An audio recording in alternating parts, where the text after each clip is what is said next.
Hello, everybody, and welcome to tonight's episode of the ZodWriter Show. I am ZodWriter, and with me, as always, is my co-host, Johnny Alpha. What's up, Johnny? Not much, man. Just kicking back, just chilling, illin'. You know how it goes. It's Tuesday night. Yeah, well, I figured tonight we would just slow things down a little bit and just have a bit of have a chill kind of hangout, just a chat kind of a thing, and see where it goes. See where the the chat takes us, and see where our panelists take us. Because again, today's show is an open panel live stream. So if you guys want to join in, the link is in the description. You are more than welcome to jump on and add your 2 cents to whatever Johnny and I are talking about, or whatever me and everybody else is talking about. Or if you want to bring up a new topic, that's what these open panel shows are for. It's to give everybody an opportunity to just come in and talk about whatever. So that's what we're doing here. And I want to bring in my first guest for the night, joining Johnny and I. Welcoming back to the ZodWriter Show is Jeffrey Warfield, the Watchtower himself. What's up, Jeffrey? So good to see you, man. And so good to see you too, man. And and I want to also welcome a man who has had some crazy stuff going on, some crazy work hours, been getting hit in the head a couple of times, but he's still alive. He's still here with us. Ladies and gentlemen, my good friend, Bat Dan. What's up, Bat Dan? Well, those crazy work hours are a thing of the past. I'm on normal hours now. Monday is Monday, Friday is Friday, 10 o'clock is bedtime again. So, it's good to sleep. It's good to have reasonable sleeping hours, because then you can wake up and you don't have to sleep the daytime away. So that is good. And I want to say a big hello to Belle Reeve in the chat, saying hello, Zod and Johnny. Hello, Belle Reeve. It's so good to see you. Hey. You are one of the most awesome DC YouTubers I have ever seen. You are fantastic. Thank you for being here. Thank you for being in the chat. Hello to you. I absolutely love your content. Katsuka is here in the chat as always. Katsuka, our greatest moderator here on the ZodWriter Show. He says, "Woo!" So what's going on, Katsuka? Good to see you today. Johnny, are you still with us? Yeah, I was gonna say do to our buddy Katsuka, because he'll get what I mean by that. He's a gangster. And I'd like to say, I took your recommendation, Jeffrey. I watched The Witcher, The Wolf and the Nightmare, and that's pretty badass, man. That's a brutal little cartoon movie, man. Yeah, told you like it. Hell yeah, man. It was pretty good. I don't know the character. I only know Gadalt, or whatever his name is, the one that Henry Cavill plays. So it was kind of neat learning the lore of where the character comes from, his teacher and stuff. I thought that was pretty neat. Yeah. And there's another anime movie coming out for The Witcher as well. We don't know what it's called, but it was announced at Netflix's Tadum event. Ta-dum. Oh wow, okay. Yeah. Well, I don't know. I think Netflix puts out some really amazing content, and like I said, if I've said this before, that if it comes down to me ever getting to a point where I have to cancel certain streaming services, Netflix would be the last one to go. I'll tell you that. That and YouTube. Well, YouTube is wonderful. YouTube is wonderful, but see, I always think it's funny. Anybody who actually pays for a YouTube account, I'm like, do people actually pay for YouTube Premium? I don't know. Those ads are getting worse, though. I do know that people did buy YouTube Premium for Cobra Kai, but I haven't heard anything about YouTube Premium in a minute since Cobra Kai left. They give it to me for free. As a content creator, they send me free weeks and months of it, and it just adds up. Whenever I listen to music, I just put on the code that they give me so I can go into my YouTube page shit, and I just listen to whatever I want, or you know what I mean. But as far as I know, they kind of killed off the whole streaming thing. They stopped making those awful Logan Paul movies and everything. So I don't. And Cobra Kai is at Netflix now, so I don't know if we're gonna be getting any new kind of content that you'd even want to pay for on YouTube. Yeah, and Katsuka says, "LOL, Johnny, you're sneaky with those Steins Gate references." Hell yeah, man! That's how we do it, man. Hio and Kiyoma taught me how to be a mad scientist, so that's how I roll. What's up, Rhea? Rhea says, "Good evening, y'all. Good evening to you, Rhea. Always a pleasure to have you in the chat. I hope all is going well with you." And we have Arkham Gaming here. Arkham Gaming says, "Hi, Zod." What's up, Arkham Gaming? Hey. So, guys, I got to ask, since, we do have a full panel here, are you guys excited for DC Fandom? Is there anything coming up with DC Fandom that you guys really want to see? I'll start first, and I'll tell you guys right now, the only thing that I'm even remotely interested in as of right now for DC Fandom is like a Black Adam teaser.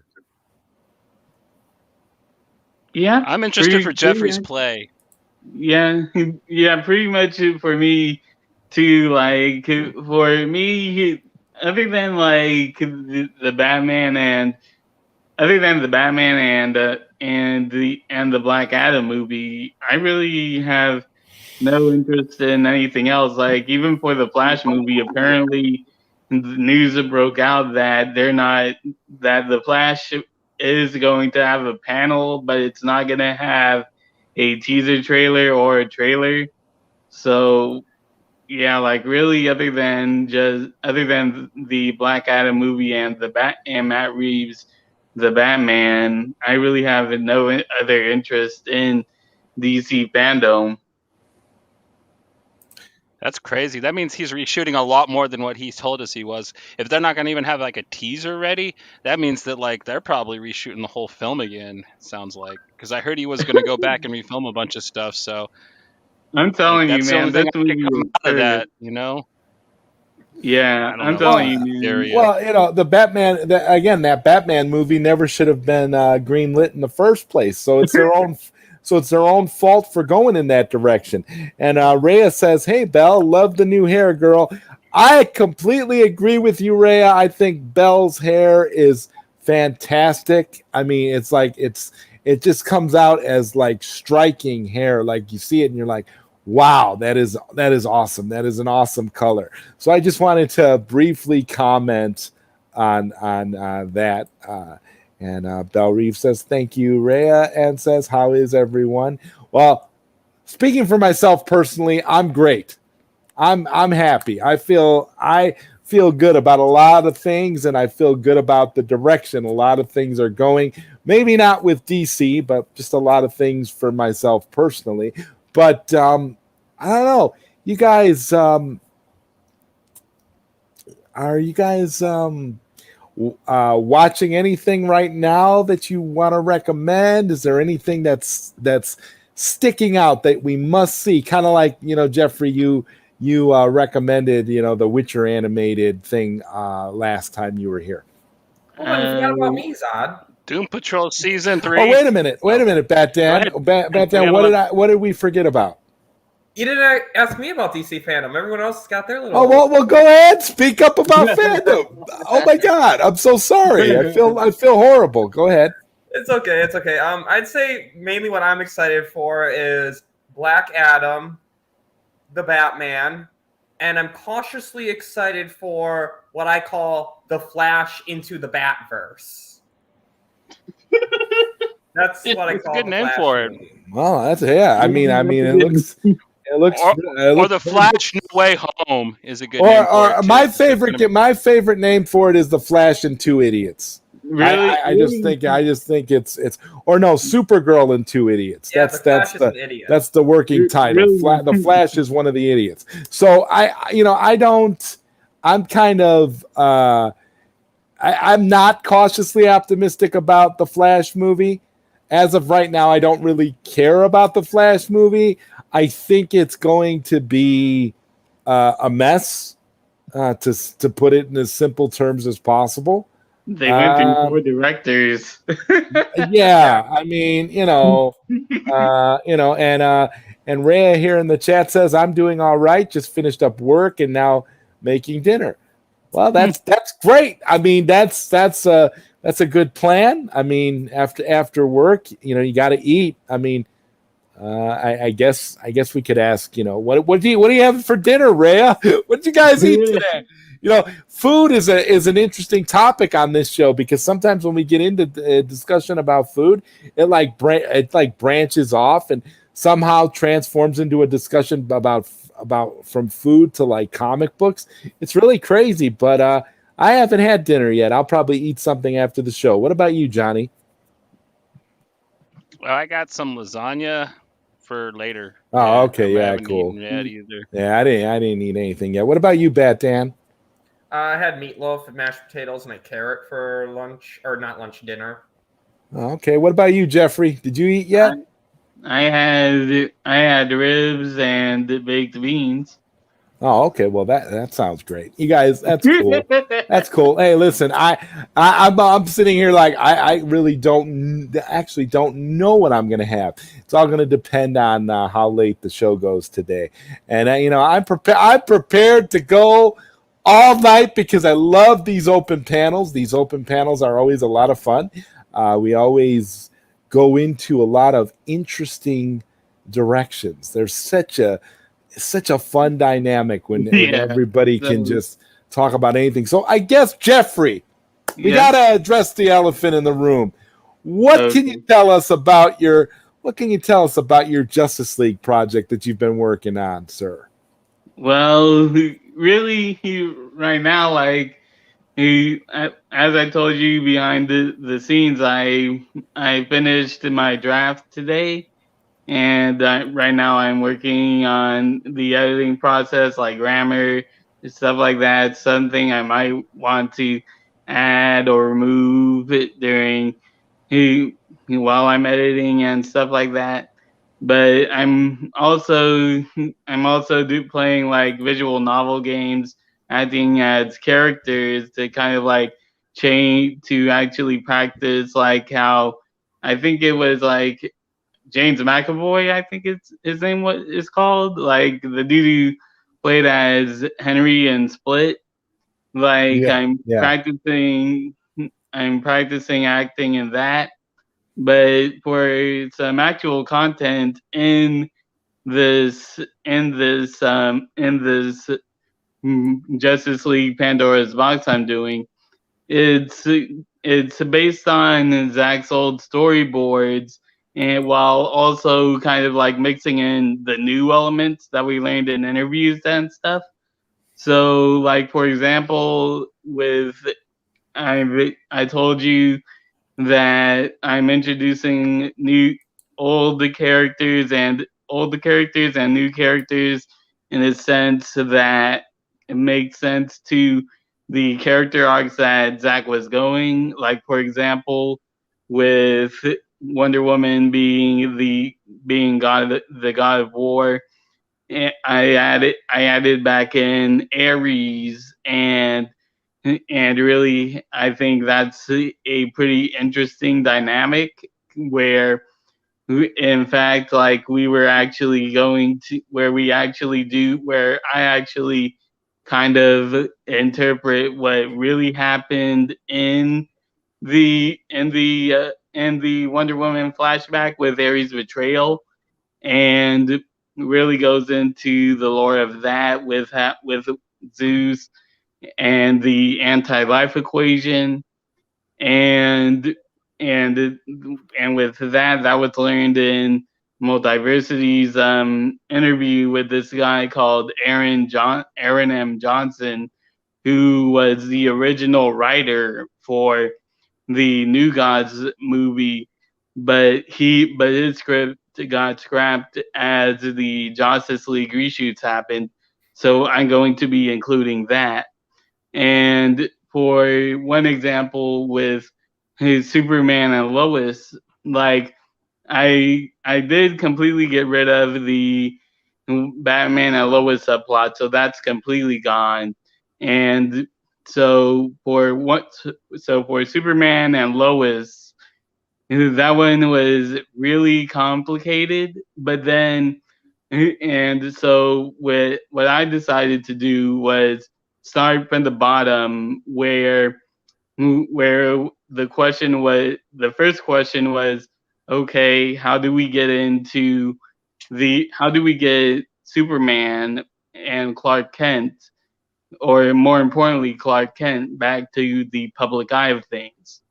And really, that I went to this interview, or kind of like this news thing that Kevin Smith was in, and he said that there was a scene that Zach wanted to shoot where it's revealed that after the Snyder Cut, after everything that went down with the Snyder Cut, with his Seven Wolves to Defeat, in the epilogue, Zach wanted to shoot a scene with Lawrence Fishburne where Superman and Lois kind of revealed to Perry that he was Superman, and in the turn of events, it was like Perry actually knew that Clark was Superman. And so with that, I immediately took off from there, like with how Perry White actually helped out make a article that said that basically Clark had this big illness that is actually rare, and this is an actual thing that I actually chose, where it's basically like a dude is dead, but then he actually does come back to life. Like, it's not a coma, it's a actual separate thing, where it was like this guy in 2008 died, was his heartbeat stopped for 8 minutes straight, and then he came back to life. So I used that real life illness to make Perry make an article on that, and then a day later, when that news article comes out, that's when Clark Kent comes back to the public eye of things, like everything's normal. Because okay, well, Jeffrey, I don't want to spoil everything that you're doing here tonight, man. That's great. It sounds super awesome. I'm like visualizing it all in my head right now. I just want to welcome Trey from the Bat Channel onto the ZodWriter Show. What's up, Trey? Good to see you finally, bro. What's up? I know it's been a long time coming, hasn't it? And oh my god, man!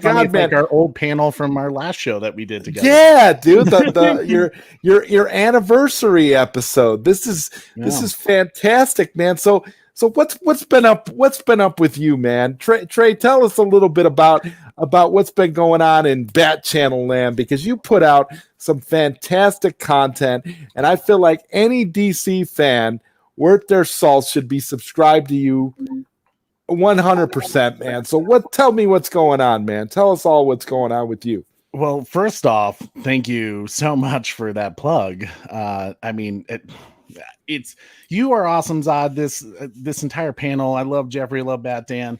Everyone here is just like so cool to chat with, and that's honestly like why I started my channel. Was I had like friends, brothers, dad, trying to convince me to do a YouTube show, and I'm kind of like on the antisocial side, where I'm a little more introvert. And yeah, I was watching shows like Fatal J, Ping Pong Flix's show, all when we were pushing to get the Snyder Cut. And I was part of that group since think January 2018. It wasn't long. It was like when I first heard about it, when I think someone went to like Warner Media or Warner Brothers Studios. They were all dressed up in cosplay and they had a big banner. It's like January. It was like, maybe it was like right after the movie. I can't recall.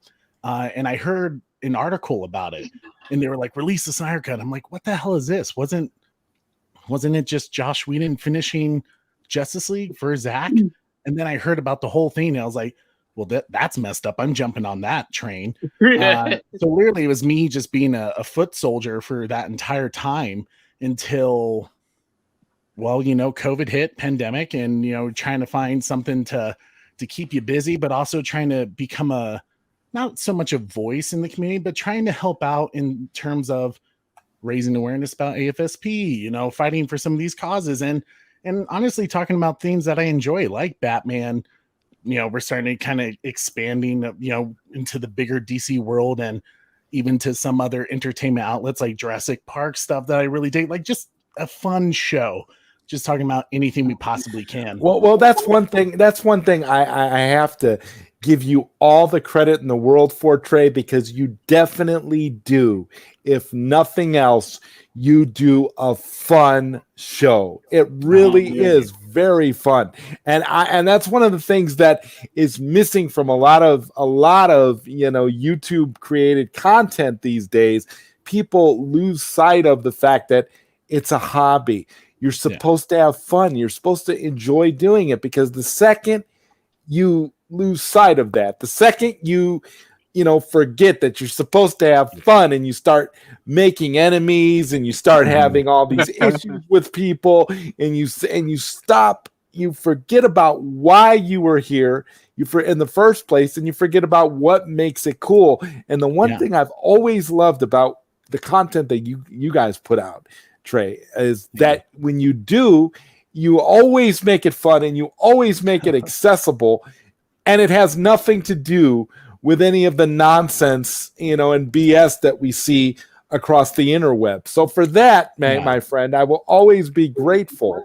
And speaking of, and I was trying to be factual there. And speaking of the actual factuals, we have the man himself, a good friend of mine who I consider to be one of the best. This is Prime. What's up, Prime? Good to see you, man. How y'all feeling, man? How y'all feeling? Oh, this is great, man. This is some great stuff. We've just been chilling, talking it up, and trying to keep Jeffrey from spoiling his entire plot line for his Justice League project. I'm telling you right now. I'm just gonna tell you this right now. You guys are not ready. I believe you. I'm not ready.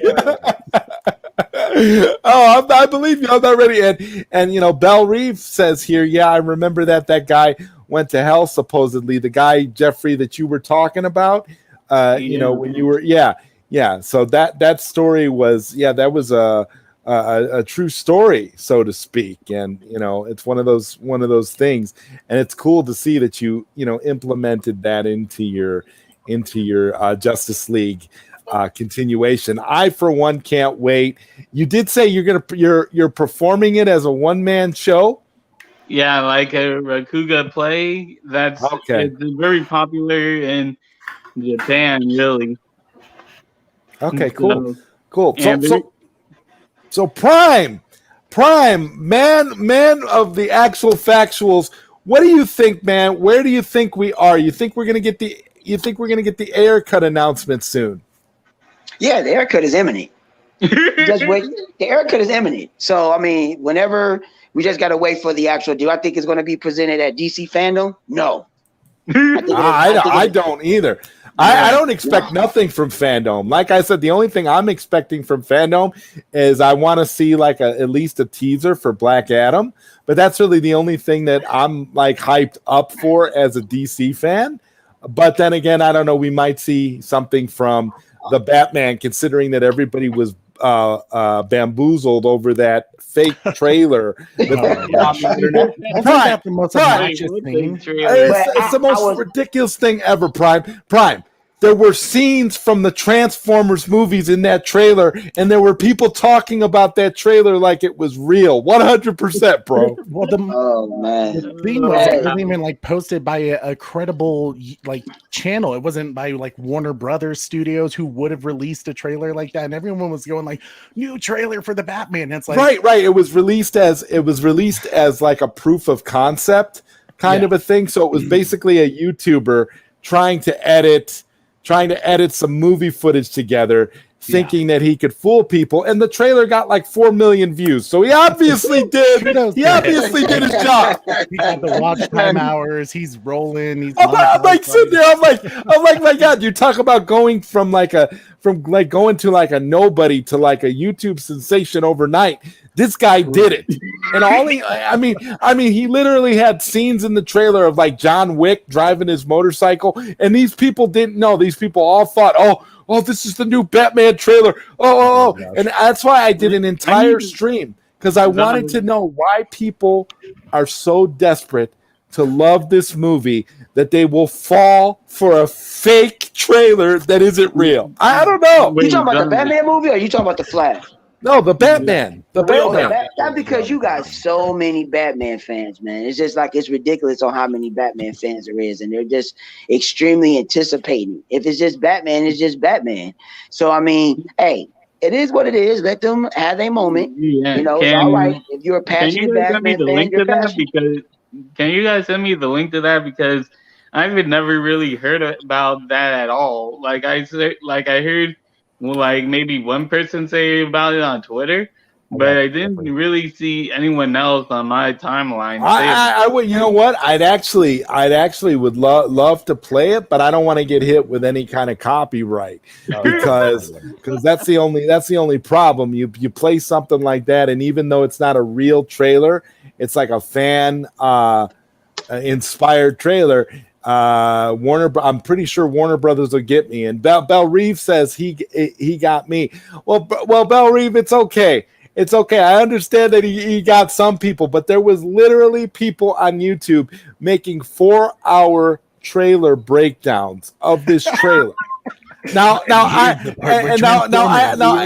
look at it this way. If you are breaking down a fan-made trailer and you don't realize at all that it's a fan-made trailer, you need to watch more movies. I'm just saying. Someone would have like, why is Keanu Reeves in this film?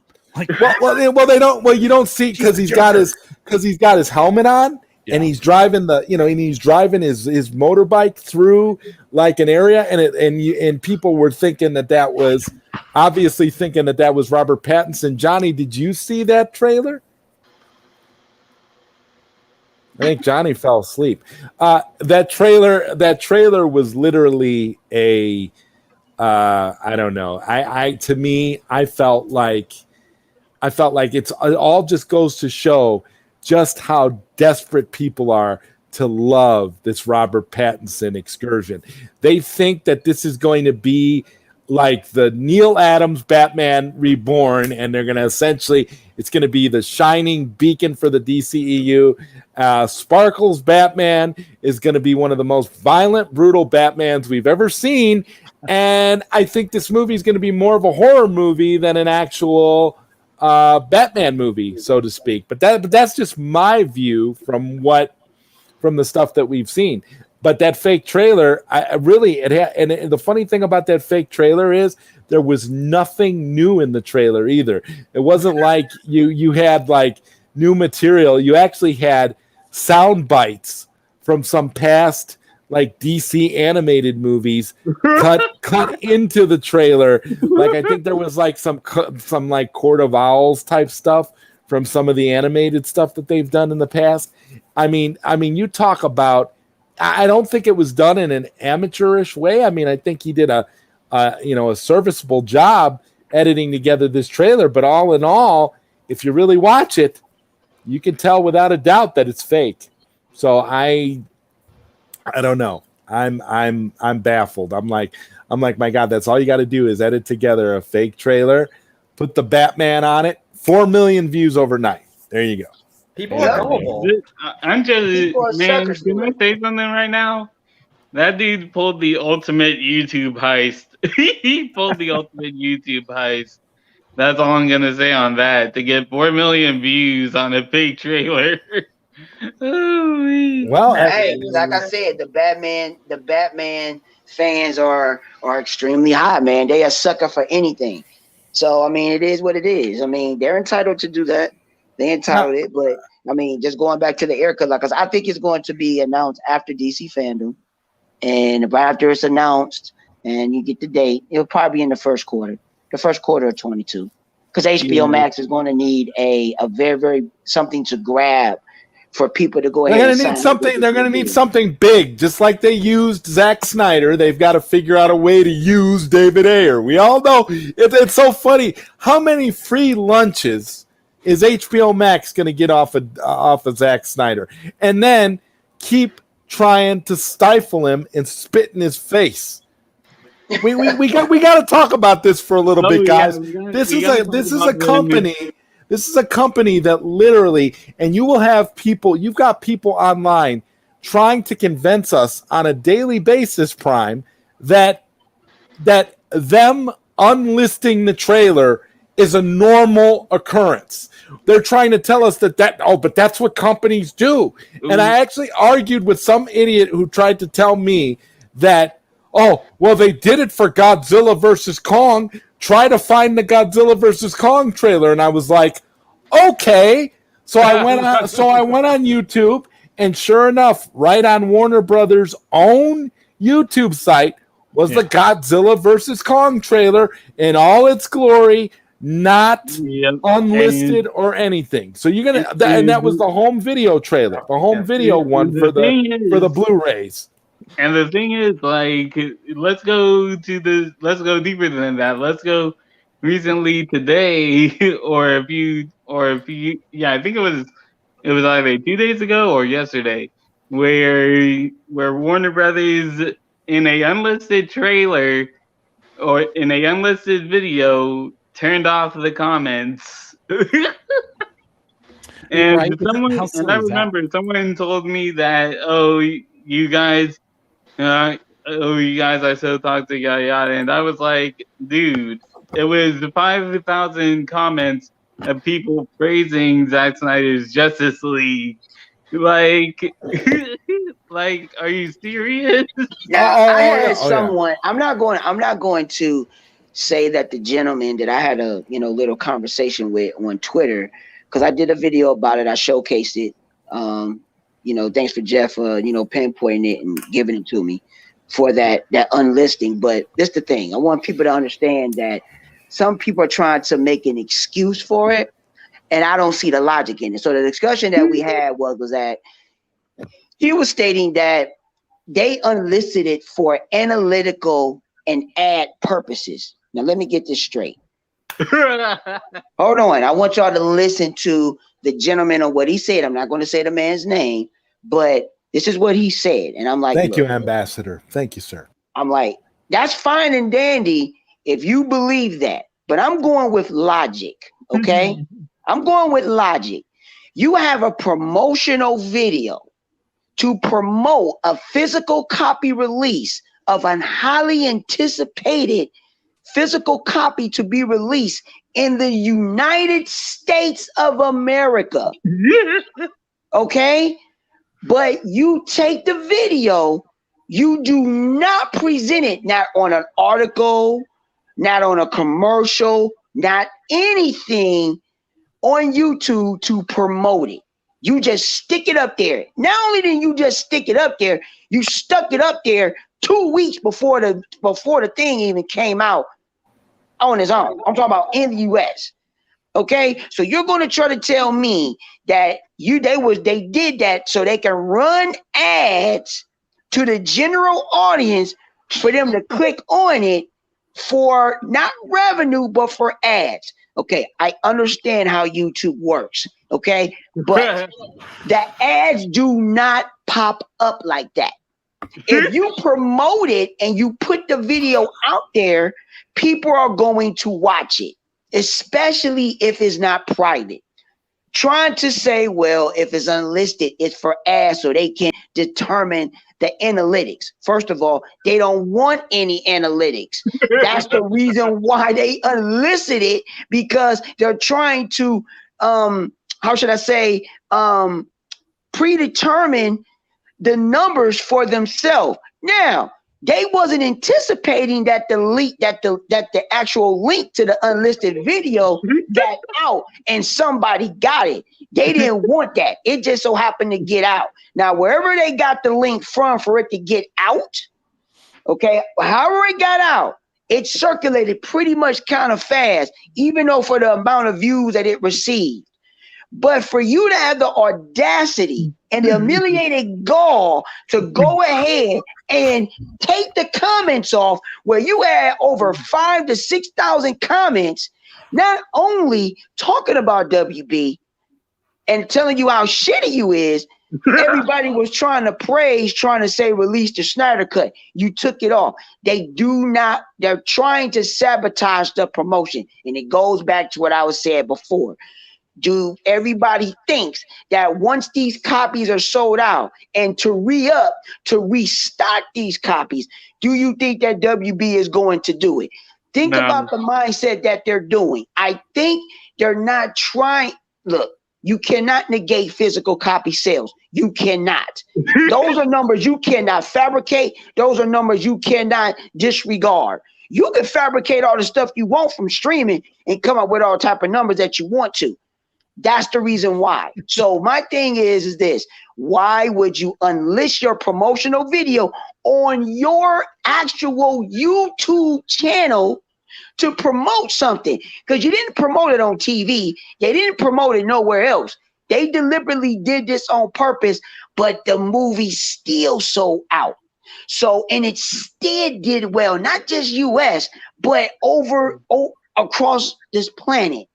So what I'm saying is that there is an agenda to all this. So people need to stop thinking that Warner Brothers don't have an agenda, a personal agenda, and their egos are all into this to sabotage this because they don't want to do this regime. Well, Zaslav has his regime and he sees the numbers and he knows what's going on. So like I said, this is going to end pretty soon. I'm going to shut my mouth. And yep, and speaking of which, like, I don't know if you guys just saw this, but like 30 minutes ago, there was about 30 minutes ago, there was a article that came out from Variety where Jason Keelar said that he's worried that he's gonna get fired.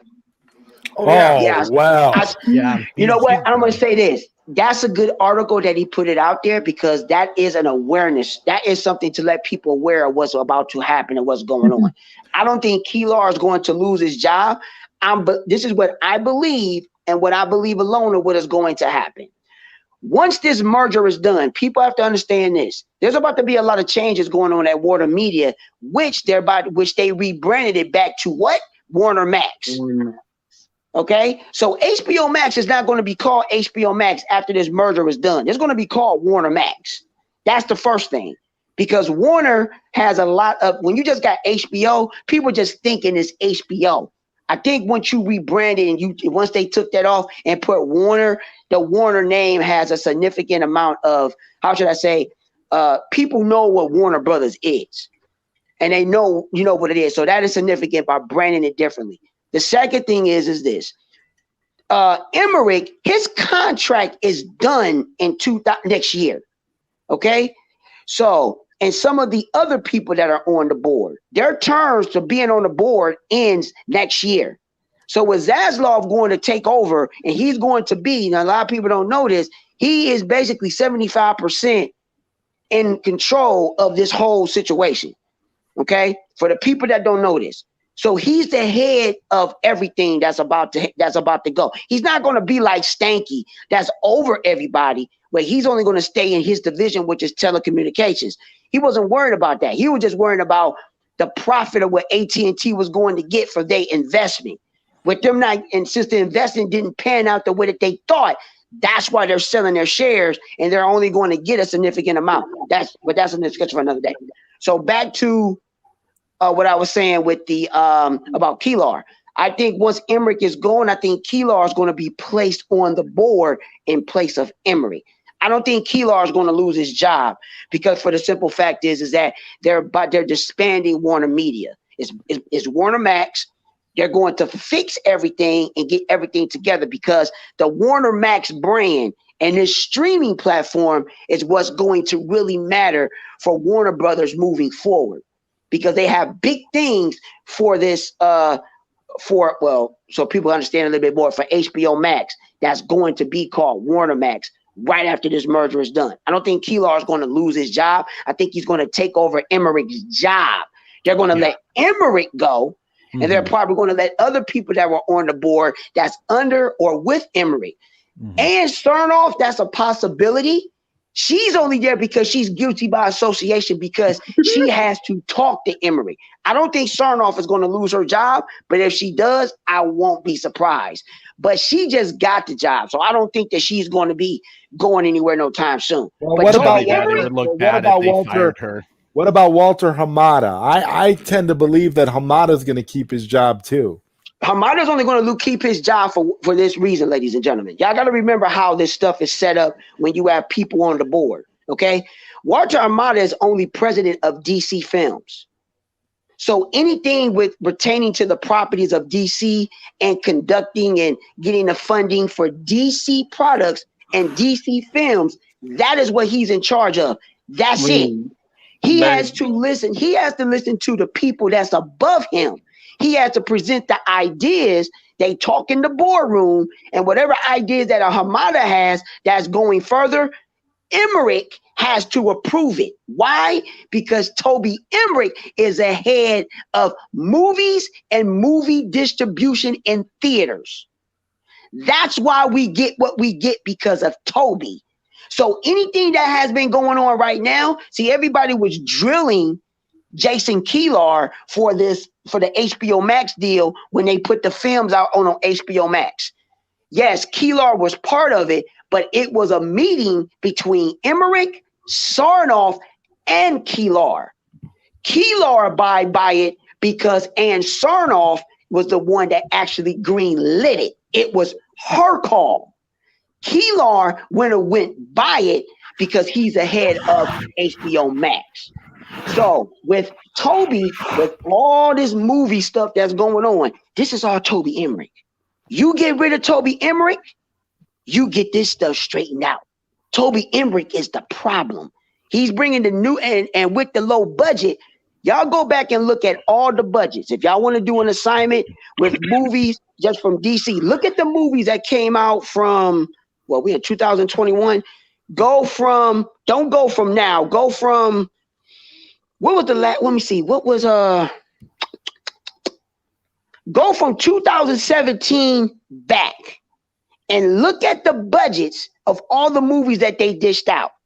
It goes back. I don't know if everybody remember when I did that podcast with the order of directors. They're trying to do low budget now. They're not trying to do big budget.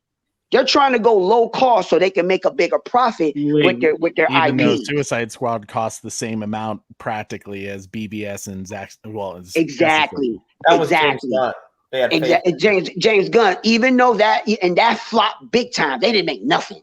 Yeah. They didn't make nothing.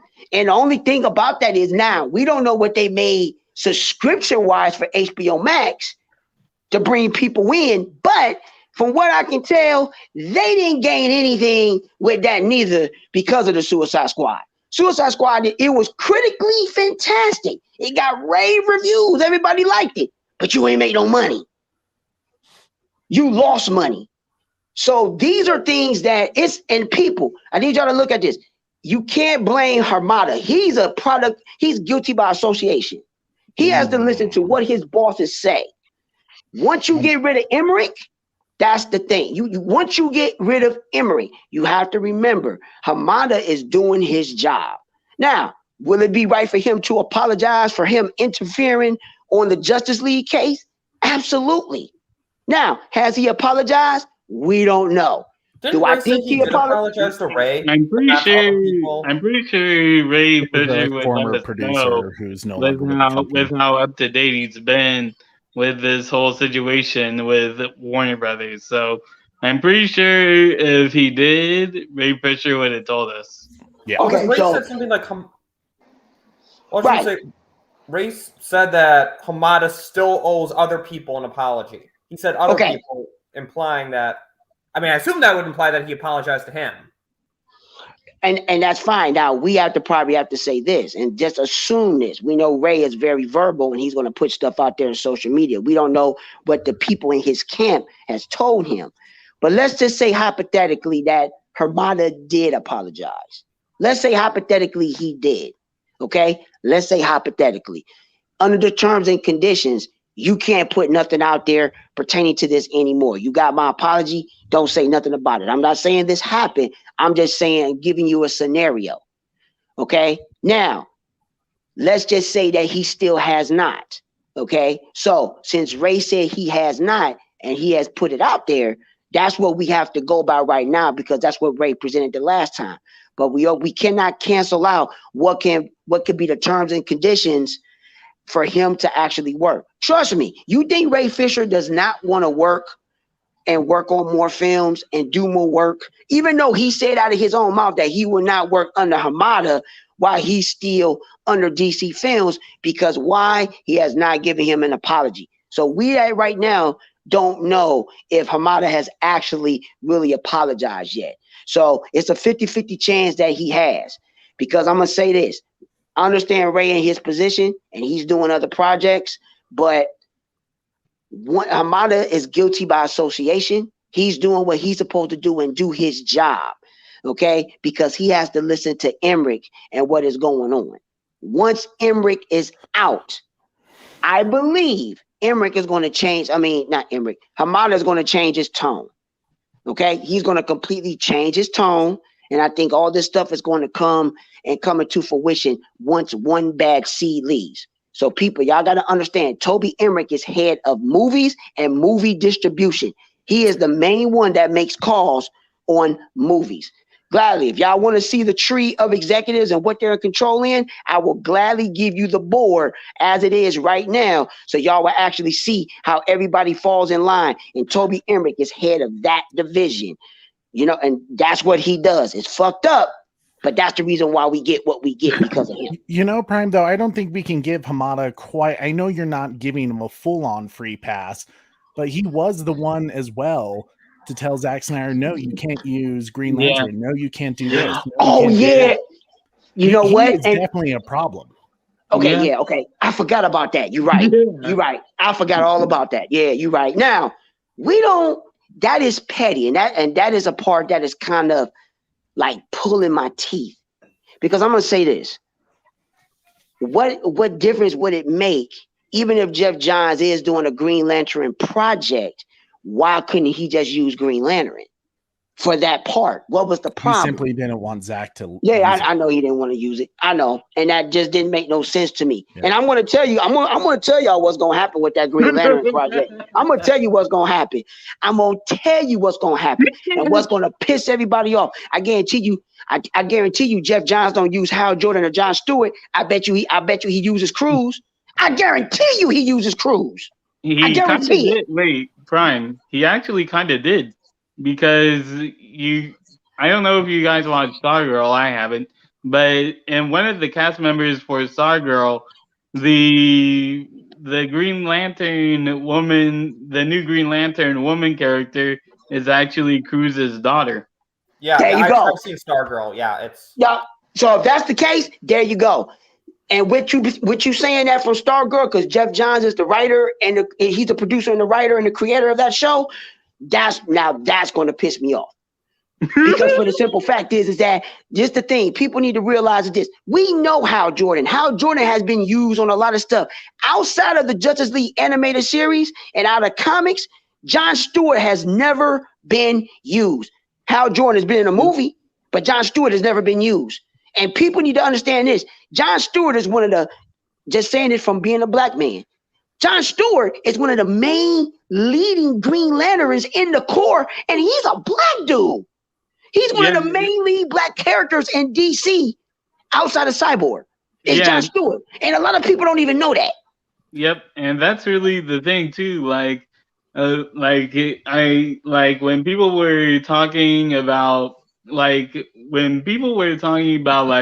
Hal Jordan and stuff, like I really like people were hyping up, oh, he's talking about Hal Jordan, we're gonna get Hal Jordan and Zack Snyder's Justice League, yeah. But to me, I was like thinking in the context of what Zack was going for and what a twist it would be, I was like, we haven't really had, like, I was thinking like even before Zack Snyder's Justice League came out, when he said that we're going to have a surprise cameo, and we had this Green Lantern talk about like Hal Jordan and stuff. I had a very interesting thought, like, It was John Stewart.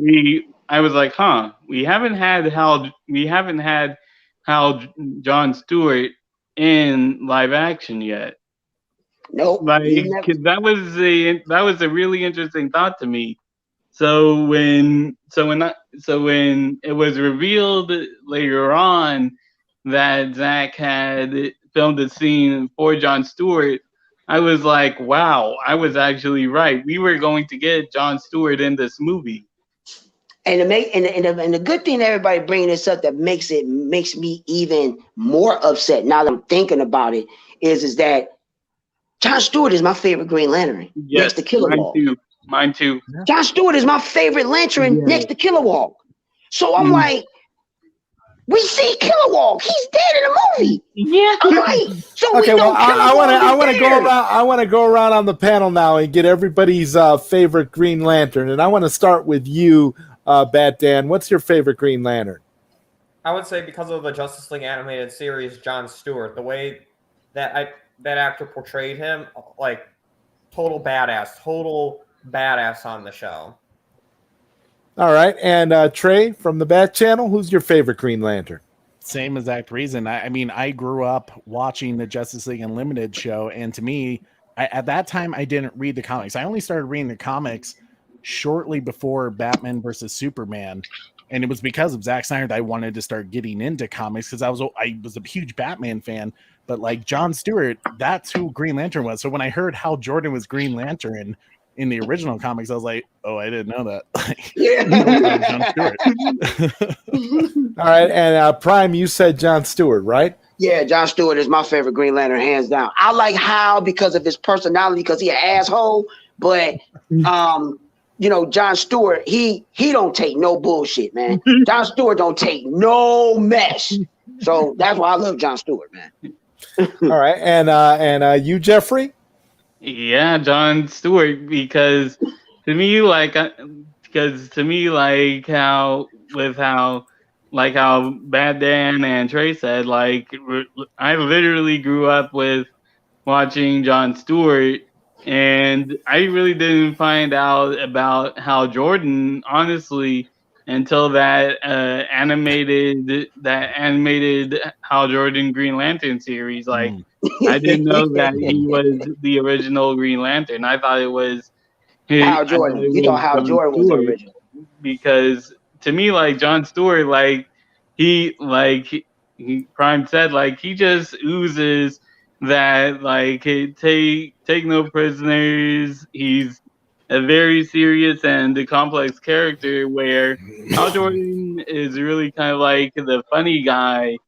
Like, to me, I've never really resonated with funny guy characters like that. But to me, it's like with John Stewart as a character, like, there's just like really so much to him. Like, he is like that. He's charismatic in the sense where it's kind of like with Kratos in God of War, where he's like kind of charismatic, but he's like a very serious and deep, complex character. So yeah, John Stewart. Okay, and Johnny, are you still with us? Yeah, I'm just chilling, listening to the combo. I would have to. I like Guy Gardner a lot, but yeah, I'm not going to buck the trend, man. John Stewart would have been the way to go on film, in my opinion. It had just revolutionized. Well, isn't Guy Gardner going to be used in Titans? Yeah. Oh, really? Yeah. That's what I'm saying. Like, you know. How would he even fit in Titans? Wait. It's about like the kids. It's not about. Isn't Guy Gardner even supposed to be in the Green Lantern series that they're making? Listen. I'm telling you something bad, Dan. Jeff Johns is the one that's writing it. Yep. It's Jeff Johns. He's writing it. Yep. So this is. I'm telling you. I'm telling you, Jeff Johns' mind, man. Yeah, that's fair. You know what I mean? Jeff Johns is right now. I love Jeff Johns for what he did for certain things in comics, but the certain things that he been doing for the past couple of years, he has been pissing me off. And I thought he was getting himself back on track with the 3 Jokers or whatever, but now the stuff that he doing now, he just pissing me off, man. It's just the stuff that he doing and what he's writing. Like he's just doing it. I ain't trying to get into it. He's doing it just to piss you off, Prime. Let's be honest. He's trying to piss off Prime. He's making me mad. He did help write ZodWriter's all-time favorite movie, Wonder Woman 1984. Oh my God! No. Oh my God! Well, you know what, guys? I didn't say my favorite Green Lantern yet, and my favorite Green Lantern is Jon Stewart as well. I just think he's the best all-around Green Lantern. Period. Yeah. And the fact that he was going to be brought to life by Wayne T. Carr in Justice League. I mean, Wayne T. Carr looks like he literally stepped out of the pages of the comic. It makes no sense that they wouldn't want us to see him, even if they plan to use, even if Jeff Johns has his own Jon Stewart cast for whatever else they're going to do. Who cares? This is. I thought Warner Brothers says this is a cul-de-sac, so Zach should have been free to do whatever he wanted. It shouldn't have been. Well, not just that; it's a multiverse. The more, once Zod said that, the more and more we talk about it, I just get furious because Wayne T. Carr looked just like Stewart out the fucking book. You know what? Now that I think about it, I think it goes deeper than that. I think it really goes deeper than that if you really think about it. Think about this: if Zack Snyder actually if Jon Stewart actually went through with Wayne T. Carr as Jon Stewart in Zack Snyder's Justice League, the popularity of seeing a Jon Stewart Green Lantern movie would have been through the roof. You ain't lying. You ain't lying because people don't know Jon Stewart's story. No arguments. People don't even. If people see Jon Stewart's story, they're gonna appreciate that shit. They're gonna appreciate that shit. That you bring up a good point with Jeffrey is that, in a way, with having Jon Stewart and Zack Snyder's Justice League, it kind of makes sense why Warner Brothers freaked out about that. Because one, look what happened to Darkseid with the New Gods. They made out that whole article like we canceled the project because we were worried that people would confuse that Darkseid with Ray Porter's Darkseid. Oh yeah, does that even matter? God, do you realize that just goes to show you that number one, corporate executives don't understand the concept of the multiverse and never will. It's all just a name marketing ploy anyway. They don't know anything about it because if they did, like you were pointing out, Trey, they would have completely understood and would not have had a problem with giving us Jon Stewart. Yeah, Justice League. Speak truth, boys. Go ahead, Dan.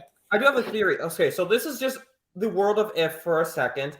If Zack Snyder were to get Zack Snyder's Justice League 2 and 3, all the actors he need, and David Zaslav says, hands off, Zack.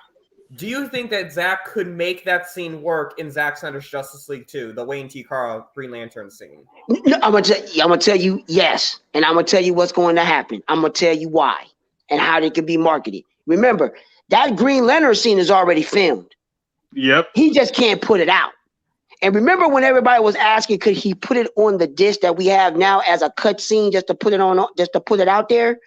Well, Warner Brothers stipulate, even they said that no. He can't do it. And he said he tried to push for it to put it on the disc. They would not let him do it. It's the same thing with the cut scene with Bruce and Joker in the epilogue with the little part that really mattered that they told him that he couldn't use. So if Zack would be able to, let's just say, which it probably won't happen. It would be nice If he did, it'd be nice. You know, it would be nice. But if it so happened to happen, those little parts, and you put them back in, and then because you got to introduce Green Lantern, or Zach does some type of special effect thing to integrate the Martian Manhunter and Green Lantern at the same time. That's what I was thinking. I don't know how he could do it. He could, but that would be the only thing. But yeah, Wayne T. Carr would be the Green Lantern as a, how should I say, he redo the scene with Martian Manhunter and Green Lantern. Let's just say, or Manhunter left. Now, would it be with Manhunter, or would the scene change completely with Wayne T. Carr and as John Stewart and then Kilowog? Oh, like his original plans? Right. That's what I'm wondering. That could be it, but now since everybody's seen Martian Manhunter, you got to include it. Yeah. Which makes a lot more sense better now because we know John. So it almost be like so Prime, when you think about it, guys, it would almost be like Lord of the Rings with the like 5 million endings to the Lord of the Rings movies. Like you'd essentially have this technically the same scene with Martian Manhunter, and then you'd have an additional scene in which maybe Green Lantern and Kilowog, or just Green Lantern by himself. And you just it's almost like in a way that kind of suits it, because the Snyder Cut has this majestic, almost Lord of the Rings type aesthetic to it, as far as how deep it goes in terms of comic lore and mythology, that when you think about it, that's absolutely appropriate. We need that scene. They need to add that scene back to the movie. Yeah. WB are some damn poozers. That's all I can say. Yeah. Anything what I see is I don't see them completely going back and like re-releasing the film just to have that scene. I would see Zach making when he does Justice League 2, making Green Lantern a very big character in that, to kind of be like, here you go, Wayne T. Carter. Is it not true that Zach has like a 5-hour cut anyway that has all that in it? That exactly. That's what I was talking about, because Zach did say the assembly cut is 5 hours. So he never got to up until when he did the additional reshoots. He didn't get to do that Green Lantern scene until that. Right. He didn't get a chance, and now he has it. He just can't show it to the public. Yeah. I'm telling you, if he shows that to the public and it releases, game over. It's game over. It's a wrap. It's a fucking wrap. Right now,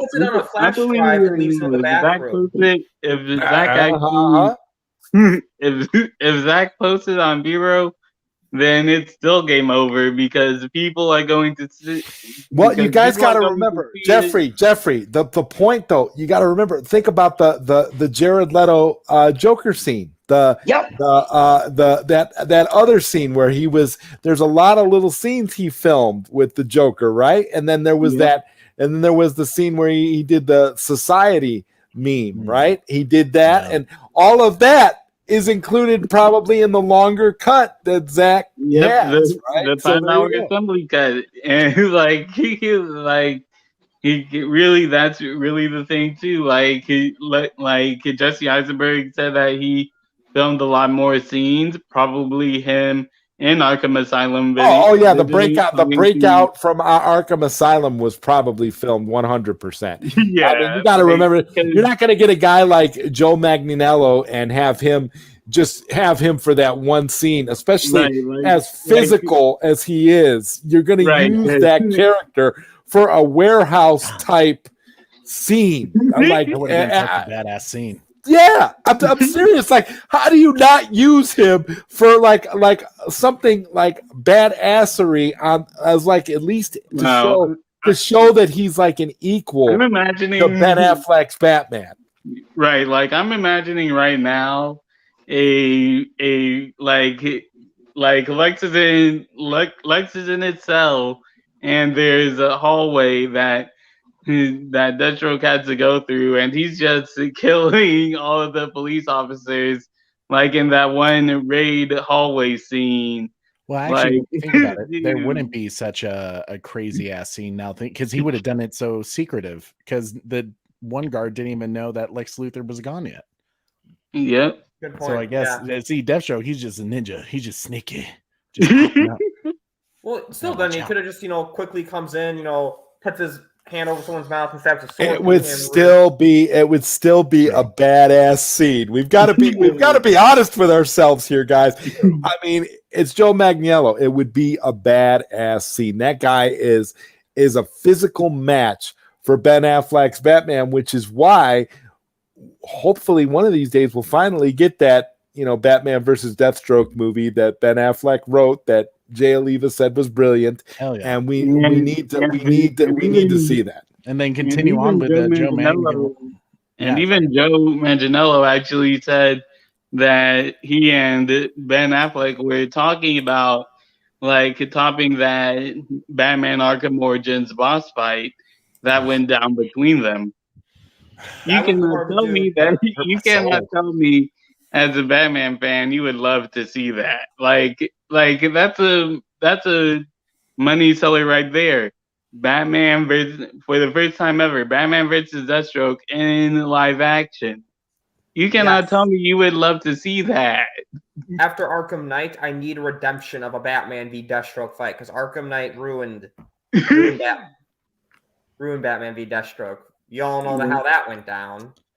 It wasn't as good as Arkham Origins, but he literally Batman took Deathstroke out in one punch. I know it's Batman. Just kidding. I don't care if it's Batman. Batman, Deathstroke's one of the few people Batman doesn't take No, that was Batman doing his best One Punch Man impression. That's what that was. I mean, plus, if you put the Batfleck skin on him, it makes complete sense for him to just. Oh, this is what I want. This is what I wanted to happen: a remaster of Batman Arkham Origins with the Batfleck skin, so that you can have So in a way, you're gonna have Batfleck versus Deathstroke. That would really satisfy me. Well, hey, you're gonna get something close to that. What's the Glorious Pictures is making? Who did the animated Green Lantern Wayne T. Carr scene? He did an animation for that. He's making a Batfleck v Deathstroke video that's going to be out of this world. So I can't wait for that. As we've learned, I guess if the studio won't allow the filmmakers to do it, the fans will do it themselves. It's essentially that's how it's always been. And the Wayne T. Carr, they'll probably take that and somebody will creatively weave it into Zack Snyder's Justice League, and there you go. It'll be added on until Zack actually gets the green light to release that scene. I mean, if he like I said, he releases it, it's a wrap. It is a total wrap. And there's some news that I just seen too that Will Smith knew that he wasn't going to be in the Suicide Squad. Yeah, he knew. They said they deliberately took Deadshot out. It's not that they didn't recast him or anything. That they told him that they wasn't putting Deadshot in the new one. So my thing is that, and he knew, but he said, maybe you will see me again after the merger. So that's exactly what he just stated. Well, there you go. What that essentially means, Prime, and actual factual business speak is what? It means that, after the merger, heads are rolling and ships are about to be righted. That's what it essentially means. So Will Smith just basically gave a lot of people that could understand that some closure. Well, we know the haircut is coming. So since he knew, shade, right? It is the whole Idris Elba thing. Yeah, and it's kind of messed up that you actually took a high-profile star like Will Smith and didn't even want to put him back in the damn movie. That is crazy.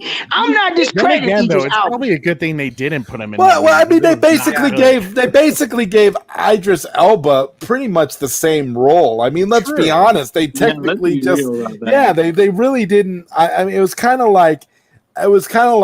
I felt like they were almost kind of like throwing shade at Will Smith in a way. It kind of felt to me like they were like, yeah, we could have used you, but we just decided because you were associated with the other movie and you're kind of expensive that we would bring in our own expensive guy. bring in our own expensive black dude. I mean, that's how you gotta feel like the studio is looking at it. I mean, the studio is racist, ignorant, and just completely tone deaf. So there you go. You're right. They did. There was a tweet on Idris Elba's birthday where they said that they called Idris Elba and kind of credited him as Deadshot for James Gunn's The Suicide Squad. Like, I still remember that. Like, bunch of idiots. Yeah, it's crazy what the regime was and what they was doing. But like I said, this merger is the whole key. We're going to see first quarter of next year what's going to happen and what's going to go down. So next year is going to be a lot of pillars and a lot of blocks going to be moving. And, and there's going to be some furniture being moved around up in that mug. I'm telling you that right now. So, hey, it's going to be some stuff that's going to be going down. Will it be pleasant? Sure. But, they have to get this stuff back in order because there is money on the table. It's just like, they completely botched Zack Snyder's Justice League, and look at all the money it's still making for them. I mean, they were literally making pre-orders for this movie disappear. They've been doing everything they can possibly do to make it look like it's underwhelming, but because they can't hide the numbers, because they can't fudge anything that has to do with physical media, they're just being forced to eat the success right now, and we know that Zaslav sees all of this. He's not stupid. The guy's not sitting there. The guy's not sitting there living under a rock. He didn't get where he was by being stupid and allowing people like Toby Emmerich to use their ego to control everything and lose the company money. That's just not what you do. So I really don't think that we have anything to worry about if we think that after the merger things are going to we might not get everything we want, but I feel pretty good about the fact that we'll probably get quite a bit. I mean, it's clear that they know that Zack Snyder is a money-making commodity, and it's also very clear that everything that they've tried to do since they got rid of Zack Snyder didn't do anything for them as a brand. It was all lackluster. Right, because like you said, this is a really good detail because once again, the Blu-ray sales were selling out like it was Black Friday. If you were it was just selling out like that. Like the first batch of DVDs, they were selling out in minutes.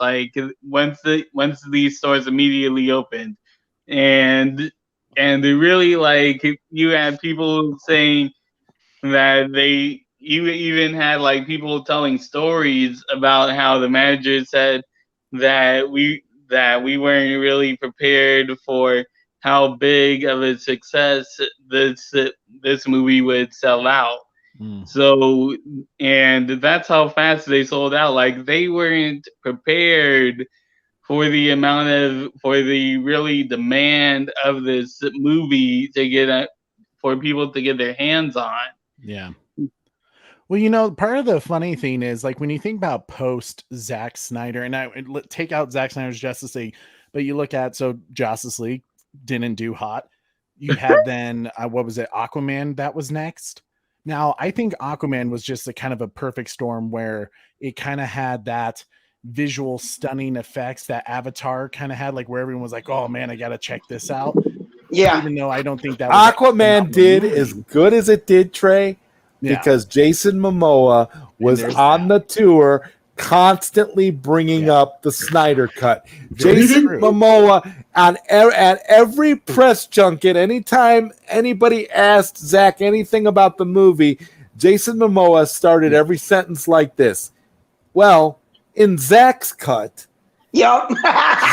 so you see, in a way he was promoting Zach. So you see, yeah. So that is why all of us in the Snyder Cut Army went to see Aquaman in droves. Everybody went to see it multiple times to make sure it was a success, to reward Jason Momoa for being our number one guy, for fighting on the front lines, for doing just as much as some of us in the movement have done to get the Snyder Cut released. And to be honest with you, Aquaman, you know, it wasn't a horrible movie, but the reality is it benefited from the word, from getting the word, hearing the word from Jason Momoa himself. Now, if Jason Momoa had been a dick and then came out and was like, oh, well, you know, this follows up with Justice League perfectly and this and that and the other. No, he kept mentioning, he kept name dropping Zack Snyder's Justice League,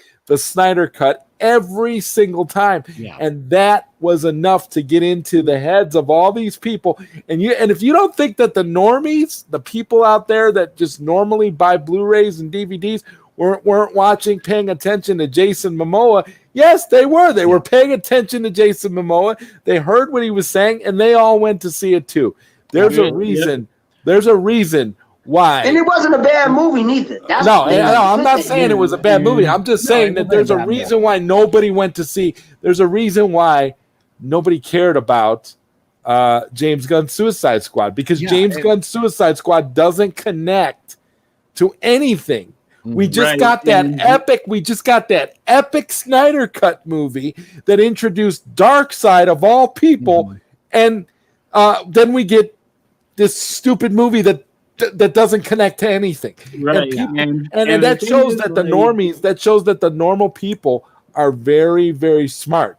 They know. They're like, where was Darkseid? Where was the Justice League? What the hell is this? You see? And go ahead. Wait, Jeffrey. I'm gonna let Trey finish his point, and then you can go ahead. Go ahead, Trey. Okay, thank you. And that's why I was saying, like, you know, from Aquaman, you kind of build off that, you know, success of he's trying to connect it to the Snyder Cut, even though we kind of know Aquaman really isn't connected to the Snyderverse. But then you had Shazam. Warner Brothers tried to press it out like it was like, yeah, it was a success. Was it though, or was it just so low budget that $300 million for that movie was a huge success to you guys? For superhero films, $300 million is not a success in the box office. So let's be honest about that. And then you go to, what was it? I think Birds of Prey next. Fail in the box office, and that was right before COVID, so they can't put that on there. And then you had Wonder Woman 1984. Yes, that was during the pandemic, but even still, everyone kind of said the first one was way better. And then you have the Suicide Squad, which they can't really use the pandemic on that because we saw what Shang-Chi did the very next weekend. So it's like, without Zach, they will not make that money. I guarantee probably even Aquaman 2, now that we know it's not really part of the Snyderverse and there's that hatred for Amber Heard going on. Good luck. But keep in mind, Zack Snyder's just... Oh, sorry, Jeffrey, you had a point after Trey. Yeah. And I actually still do remember, like, on Twitter where there was an article that came out where I don't know who it was, but it was the Hollywood Reporter that put it out, where it was said that the Suicide Squad is a great success for HBO Max and stuff like that. And they said that even though they're not going to release the numbers for it, but that's beside the point. So when that article came out that said, where one of the executives said that, Zack Snyder, the James Gunn Suicide Squad is a huge success for HBO Max, what I did was the day later, I actually went into the HBO Max account on most popular. And what was most popular at the time was Suicide Squad 2016. Yeah. And please note, what I did then was I scrolled through the popular movie section, and James Gunn's Suicide Squad wasn't anywhere to be seen. No, because nobody's watching that. Bat Dad, go ahead with your point, man. Well, I was going to say, well, keep in mind, though, based on what we've seen at the end of Zack Snyder's Justice League, Zack Snyder's Justice League 2 and 3 would have to include Amber Heard, because regardless of how much Zack Snyder changed the storyboards, he already put Amber Heard in that nightmare scene at the end of Zack Snyder's Justice League. So she will be on the nightmare team. Oh, now, granted, I think he partly did that just for continuity's sake, that Amber Heard was in his scenes earlier, so he kind of had to have her back in. Yeah. If I don't think she's going to get recasted anytime soon. According to Mikey-san with Geekosity, they're trying to, make an HBO Max series with her. So it's like she's going to what would be a safe continuity change is kind of like maybe with these multiple timelines that Jared Leto's Joker mentioned. Like, what if in one timeline where instead of Volko dying, it's Mira and Aquaman that died? Like, that's a pretty simple thing to do, because like I said, Jared Leto's Joker in the epilogue mentioned how many timelines have you messed up, and so in that instance, like, maybe one of those timelines could be where instead of Volko and Aquaman dying, it's Aquaman and Mira that died. I mean, it's a lot of possibilities, but that could happen, and you're right about the timelines and how many that he tried to erase, but I don't think he's going to recast Amber Heard as being Mira. No, that's the thing. It's not a recast. Like, that's the thing. It's not a recast. You're saying just kill off her character completely? Yeah, just kill her off. Kill her off. True. That would be. I don't know, man. That would be hard. She's in Aquaman 2, isn't she? Isn't she in Aquaman 2? Yeah, but Mira is a very big. Mira is a big female character in DC. For a lot of people, if y'all really don't, for the ones that really don't know, Mira is a very big character. Yeah. So I mean, if you, I don't know how you would do that, because the kill. I don't know. You'd have to have either Superman or Darkseid killer. Yeah. Kill the fish stick. Fish stick. Or you Joker. have Wonder Woman killer, cut her head off. Cut her head off. He's going to injustice. Or Flashpoint that up. But I mean, Flashpoint. Guys, I gotta ask each and every one of you here on the panel now. I gotta transition just for a minute and ask: are you guys all excited about the Injustice animated movie? I want to start with you. Yeah. I want to start with you, Bat Dan. What do you think? Are you looking forward to that film? I'll put it like this. I don't buy physical media anymore. And I actually admitted, thanks, partly influenced by Trey's reaction video, I pre-ordered the 4K version of it. So okay. I think that answers your question. There you go. Okay, Trey, tell me, man. Tell me what the Bat Channel has to say about this Injustice animated film. Come on, bro. It's gonna be good. Yes. Absolutely. Hell yeah, dude. I mean, Injustice, like, first off, great video games, right? By NetherRealm. Yes, indeed. Yes. Who did Mortal Great Kombat, videos, great comics. Yeah. Oh yeah, and then the comics, which I've just started getting into. I've only played the games, and when I heard there was graphic novels, I started picking up the completions of those. But just thinking about it, when I first saw BVS and they did that nightmare scene, I was immediately like, oh my God, like Zack is going to do like an Injustice world. Like, yeah, that's what excited me even more for Zack Snyder's Justice League and whatever he was going to do with it.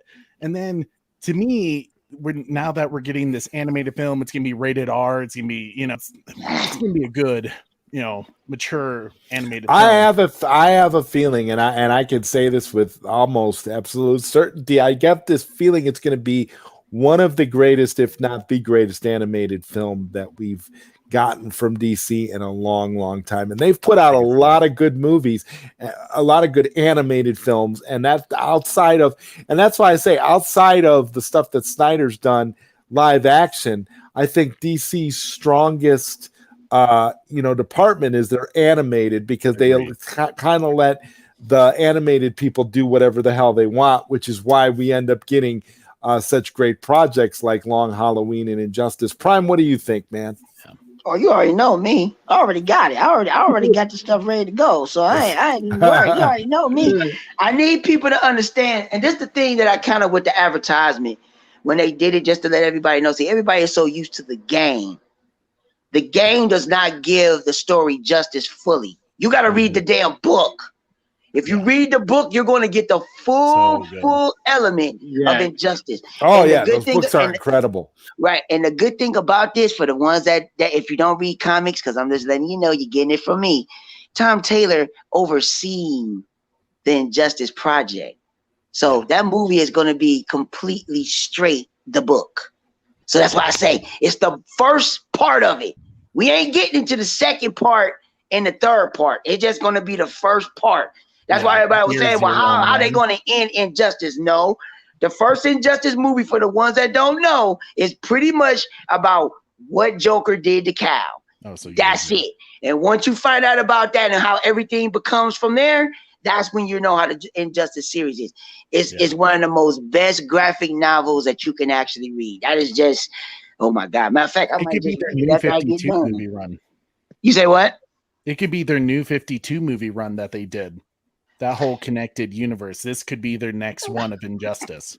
Oh yeah, absolutely, absolutely. That's why I say it. Like they have to go more and deep of more of the books. And it's about time because everybody was waiting for an Injustice animated movie.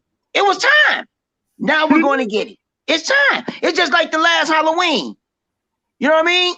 They did a great job with that. If you ain't watched the last Halloween, it's 3 hours long, but it's just it's beautiful. So hey, it is what it is. Hey, I got them, so I ain't worried about it. Y'all know I'm going. That ain't no problem with me. I'm ready. So I ain't worried about it. Yeah. What's up, Sil? Good to see you, man. Hey, Johnny. What about you? Are you excited for this Injustice film? Oh yeah, I mean, like I play the games, and DC animated always rocks. So yeah, definitely gonna check it out. So yeah, really for me, like, yeah, I'm pretty hype about it too. Like, really, because really, like Prime said, like this needs, like, people were waiting for this to happen for a while, like animated or live action. People have been waiting for this to be in movie form, and that's not even to put aside. And it really, like, it's actually pretty funny because that Trey actually said that he was first introduced to the Injustice storyline through the games, and because Ed Boon, the person that did the video games, NetherRealm, yada yada, stuff like that. Like Ed Boon actually is like saying, "Man, I'm really interested in what Zach would do for an Injustice live action movie." So that's pretty fun to think about. But yeah, like really, the one thing I will say that really did catch me off guard, like when the first trailer dropped, I said out loud, when did MJ become a DC character when it showed Lois Lane being kidnapped by the Joker? Well, actually brought that up in my one of my like subscribers commented on that and said, like, are they trying to make her look like Amy Adams? And I was like, maybe, I don't know. Maybe. They want to because they want to take inspiration, from Snyder. Like remember how many shots in that Death and Return of Superman animated movie that they did. Remember that? How many scenes in that were like inspired by stuff from Snyder? It was incredible. All this Man of Steel like throwbacks and things that they threw in that movie. You guys remember that? The animated Death and Return? Yep. Just like also a lot of Snyder fans notice a lot of similarities between Zach's original storyboards and and Justice League Dark Apocalypse of War. Like a lot of Snyder fans saw a lot of similarities there in that movie as well. So yep. The thing that's going to get me when this movie come out, I cannot wait for all the arguments of whose team everybody on. Oh, Are you team yeah. Superman or are you team Batman? And I'm going to tell you, I'm team Kal-El, team Superman all day. Yep. Because a lot of people, they ain't going to understand it. That's what I'm saying. Yep. You have to truly understand. It's like people don't understand Superman. They just do not. That's what I said. They don't understand the character at all. I am team Superman all day, but people are going to see how this story unfolds in a lot of ways. I'm going to tell you a character that a lot of people are not going to like. They're not going to like Diana. It's going to be a lot of women. They're not going to like Diana. I'm going to tell you that right now. They're not going to like Diana. Oh, yeah. They're not going to like Diana. I'm going to tell you that right now. It's going to be a lot of people. A lot of people are going to get mad because of how Wonder Woman is going to be in Injustice if they don't know already. But I'm talking about the people that don't know nothing about the story. Oh, they're not going to like Wonder Woman and what her motive really is with everything, and I fucking love it. Oh yeah. You're talking about something that is. You're talking about something that, as far as like comic lore, the ideas presented in Injustice are so deep and have built upon a mythology that is just fantastic. Like it's become its own.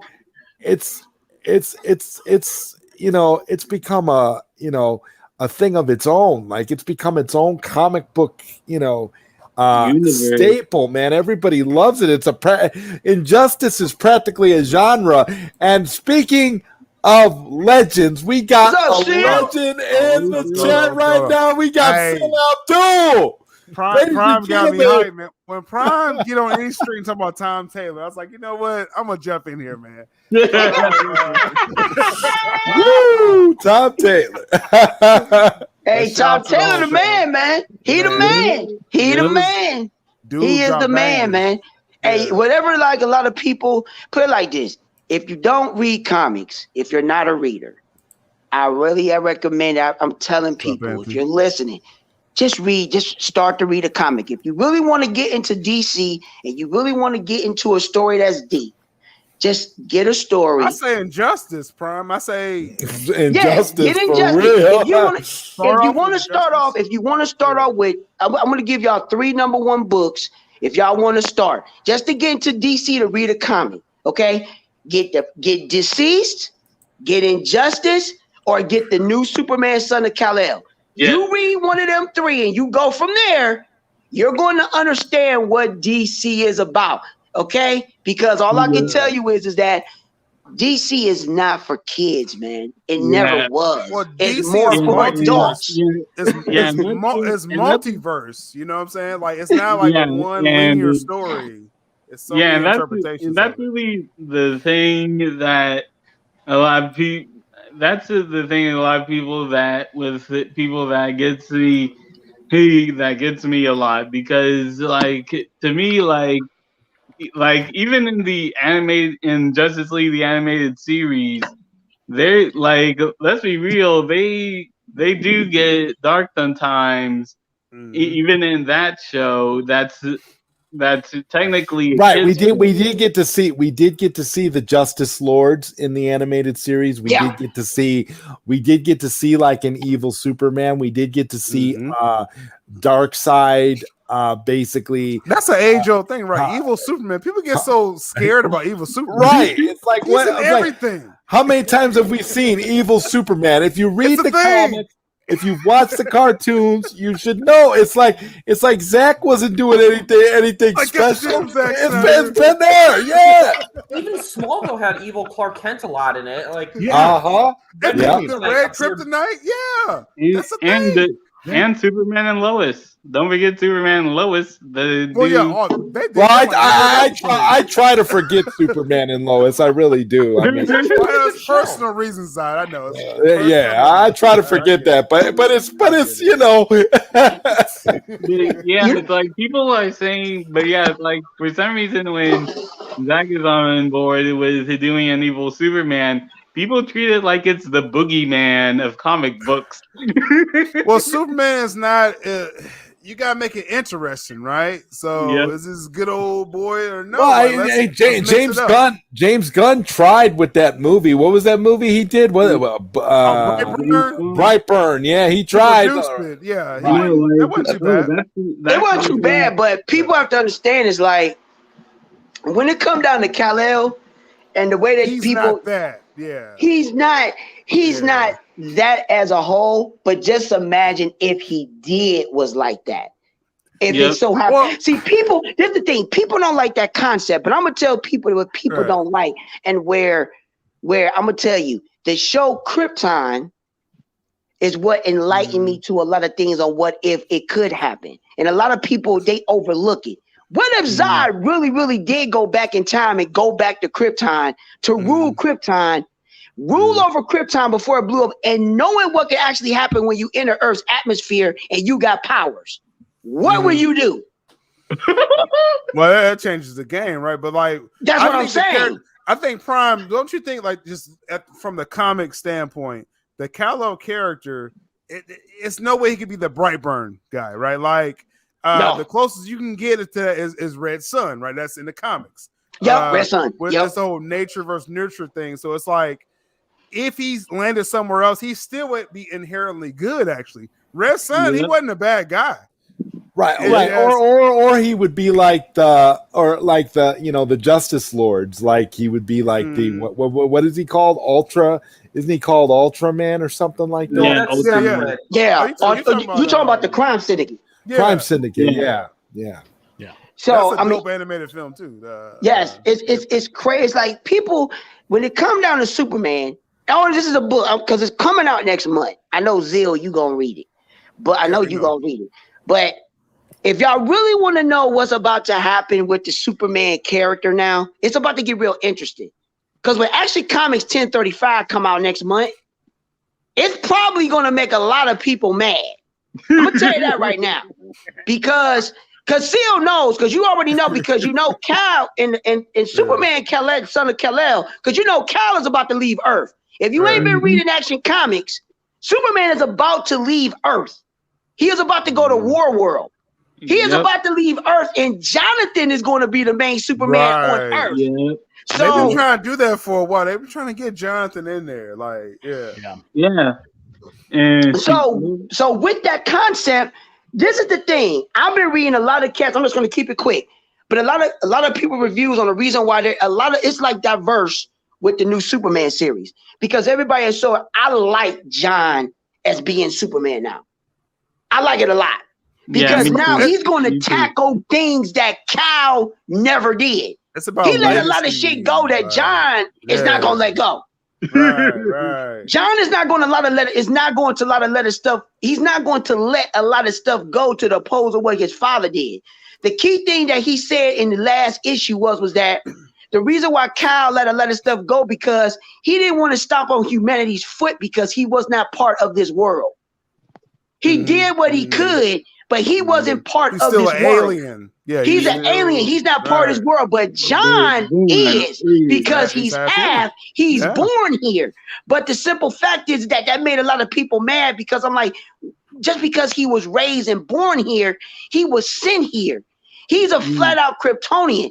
John is half human and half Kryptonian. So he's not. He's of this planet. So I'm like, you're missing that concept. I completely understand. Now, when World hits and he leaves, this is where it's going to get interesting because there's Kryptonian civilization that was captured from Are you talking about Kandor? Yeah, but it's from Kandor, but it's the civilization.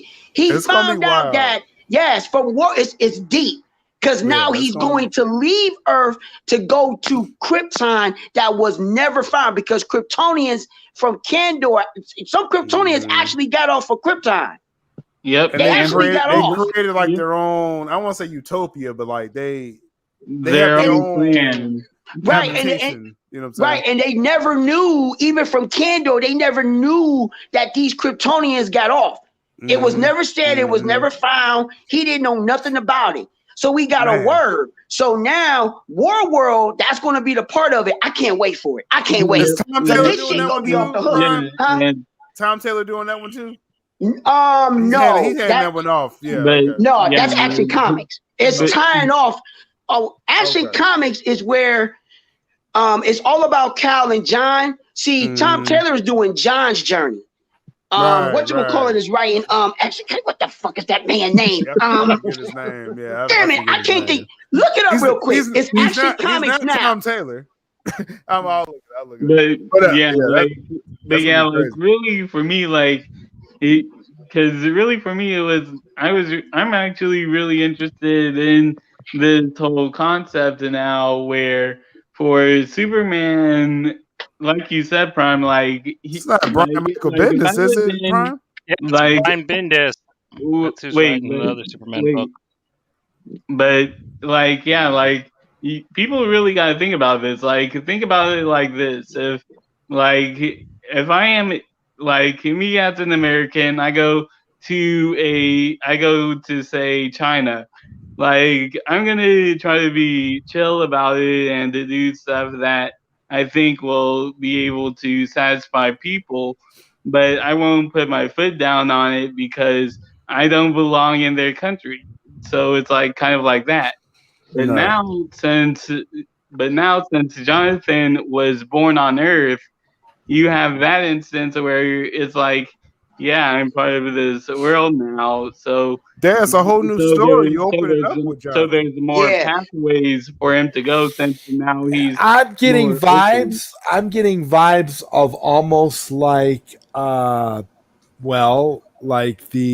like Invincible. I'm getting Invincible vibes. Oh, like Jonathan is almost like Jonathan's going to be at a point where he's fed up. He's going to be fed up with the shenanigans that humanity is playing, and he is going to be judge, jury, and executioner in a way that his father never would, for the reasons that Prime brought up. But that's what I'm getting.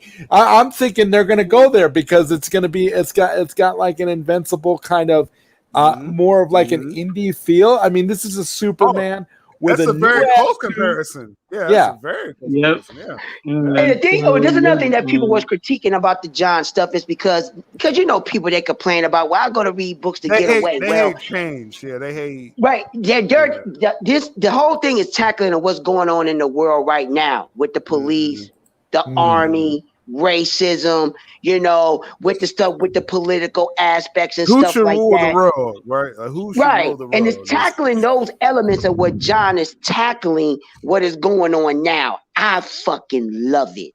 It's just for the simple fact is that thank you, I understand people don't, because we hear about it every day, but you actually putting them in this scenario in the real world and how he's going to tackle it. Now, I don't think John is going to be a tyrant, but he's going to tackle it a little bit more aggressively than what his dad would. And that's where I like it. Out of those affairs, I think, Jonathan would be more proactive, I believe. Yeah, so I'm about to head out, guys. It was really fun talking to you guys. Thank you for coming, Jeff. always a pleasure, man. Thank you for coming, Jeffrey. See you, buddy. Yeah, but that's good. But like I said, people, I know a lot of people don't want to read comics, but this is how you get to understand stuff and see how good these stories actually is. Just go ahead, sit down and read, because I'm telling you, once you start reading it, you're going to get sucked into it. Prime, and the thing where it's like, if you're new, I wouldn't go to like the dark metals, like the Scott Snyder deep dive stuff. It's like Tom Taylor's more accessible to me for newer people. Yeah, like I read all of it, right? But like I wouldn't say, "Hey, get this new Dark Metals." Like, nah, they're not ready for that. They ain't ready for that. No, like you get trip. Yeah, you'll get lost. See Scott. See, yeah, because This is definitely not Christopher Reeve's Superman. So a lot of people would be upset because they're going to be like, they're ruining the tradition of Superman. They complain. We got to remember, these are people that complain about Snyder's Superman. I agree with you, Prime. When they read what's going on with Jonathan, they're going to be really upset. It's going to be an amazing thing to see. Right, but the book is selling like hotcakes, and that's the thing. Yeah. It's selling like hotcakes, and what I'm saying is, I want to see everybody's outlook once this Action Comic 1035 drop, because that's the one that I'm waiting for. I like remember, yeah, go ahead. Yeah, because Kal is about to leave Earth. Now we don't know if he gonna come back or not, because he said it in the book. If you read 1034 and you read the new one, he about to leave. So he might not come back for a while. You think John's gonna take over Action Comics? That's what you think? Yeah, no. Action Comic is gonna be the lore. What Kal is gonna do, because he's leaving Earth. The John story is what he's gonna be doing after his father leaves. Okay, that's what's setting it up now. Gotcha. Right, it's separate. So John is gonna be the Superman on Earth. That's what this is setting up. Kal is about to leave. This is what I'm interested in and want to see how people are really going to think now. You know what I mean? And I'm glad that this is happening because, like I said, it's time because of the siblings. It's time. And people got to understand is that not the same dynamic is there, but people realize John and Damian are close, real close. So Damian is going to be that Batman in this universe. So people got to understand that Damian and John is real close. So, and John and Damian, and y'all know how crazy Damian Wayne is. And John and Damian, they agree on some ideals. That's what I'm talking about. This is where it's going to get interesting. I like how they're making Jonathan more just like when Damian, I think everyone accepts, okay, Batman has a son now, right? They accept it now. It's like Superman, it's been taking him almost 20 years, Prime. Yeah, to do this Jonathan idea. It's like now you got this in the comics. You got they did it in the film. They probably just didn't like the film Superman Returns, right? No, they didn't. They did the Sun film as well, but Superman and Lois, they really drove it home on the series. That hey, Superman has a son, so it's canon, Yeah, in the show he got twins. He really only got one. But that's a wild card. Jordan's a wild card. They could do whatever they want to do with him. With Jordan, actually, right.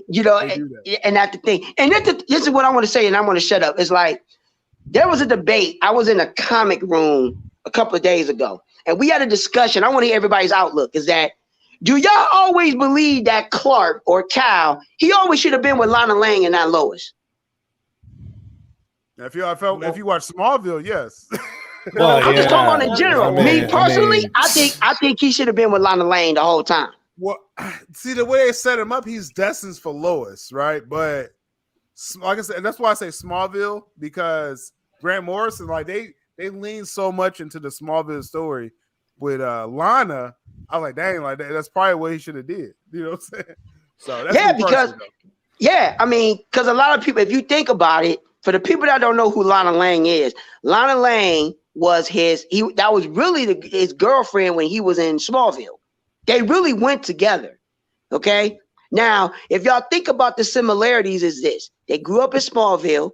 Lana Lang is not a big city girl. She's from the country. She's more traditional. She's not the head. She's very, very feminine, very nice, real low key. Okay. It's a perfect match for what Kal is to the pose. Lois Lane. She's ambitious. She's very very headstrong. Yeah. She's very independent. You really can't. Women like that strong stuff. But when you think about Clark Kent's personality, and then you think about Lana Lang, they will actually be a better match because of Clark's upbringing.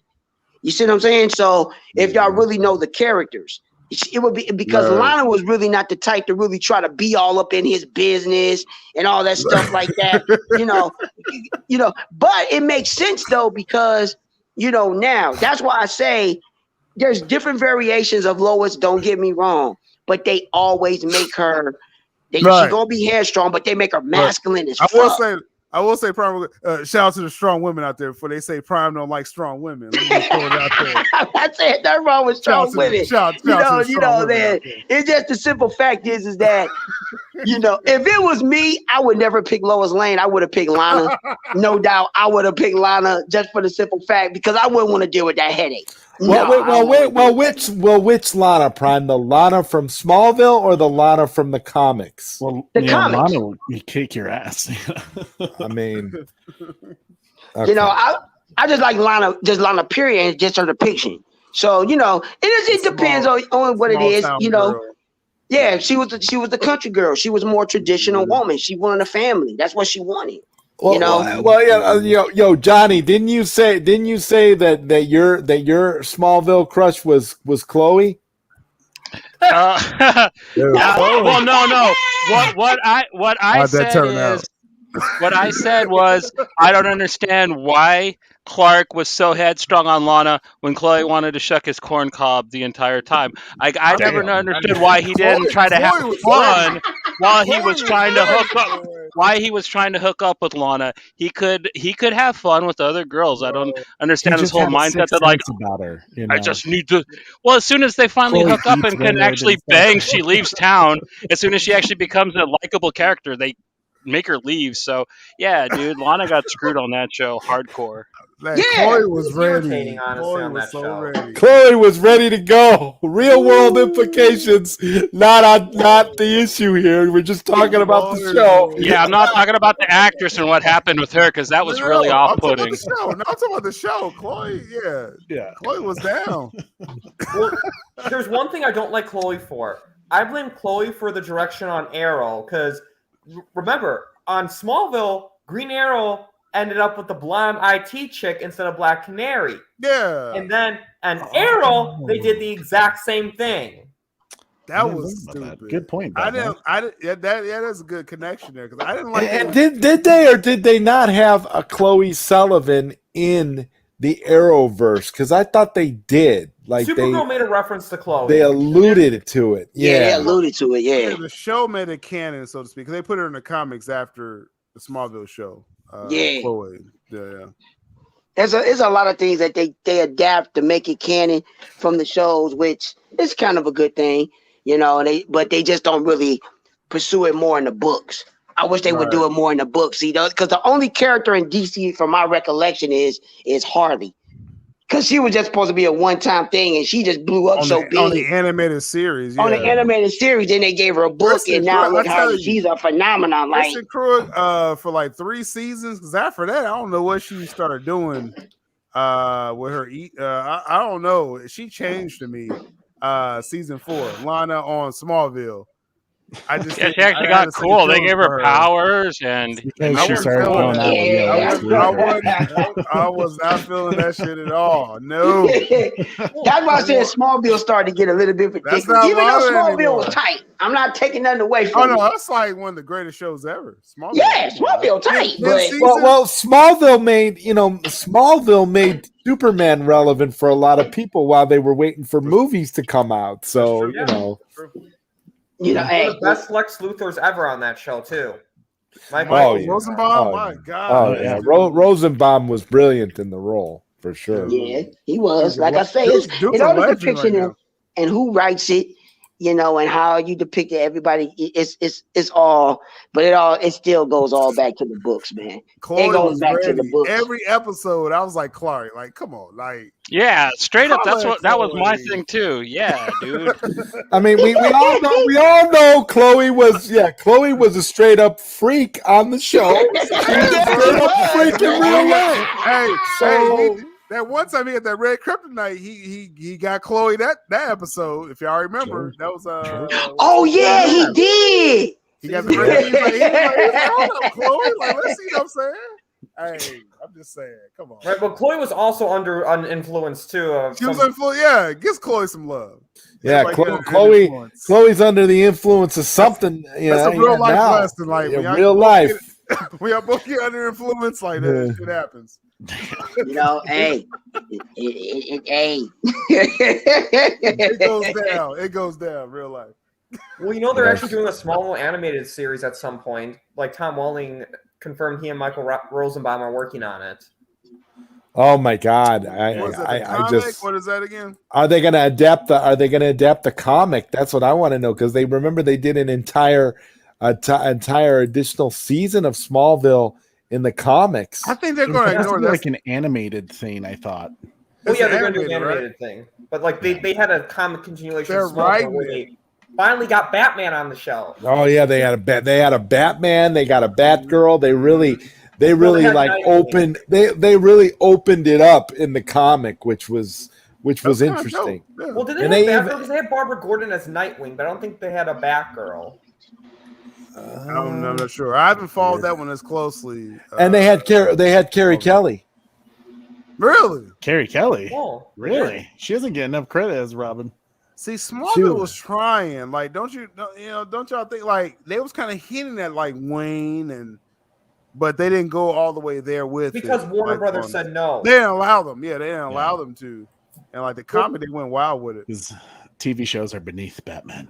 Let's be Well, honest. remember in season 3 of Smallville? Yeah, they had except we have to have 5 seasons of Gotham. Until Jeff Johns says no, put him in Titans. Yeah, oh, Yeah, get the Game of Thrones guy.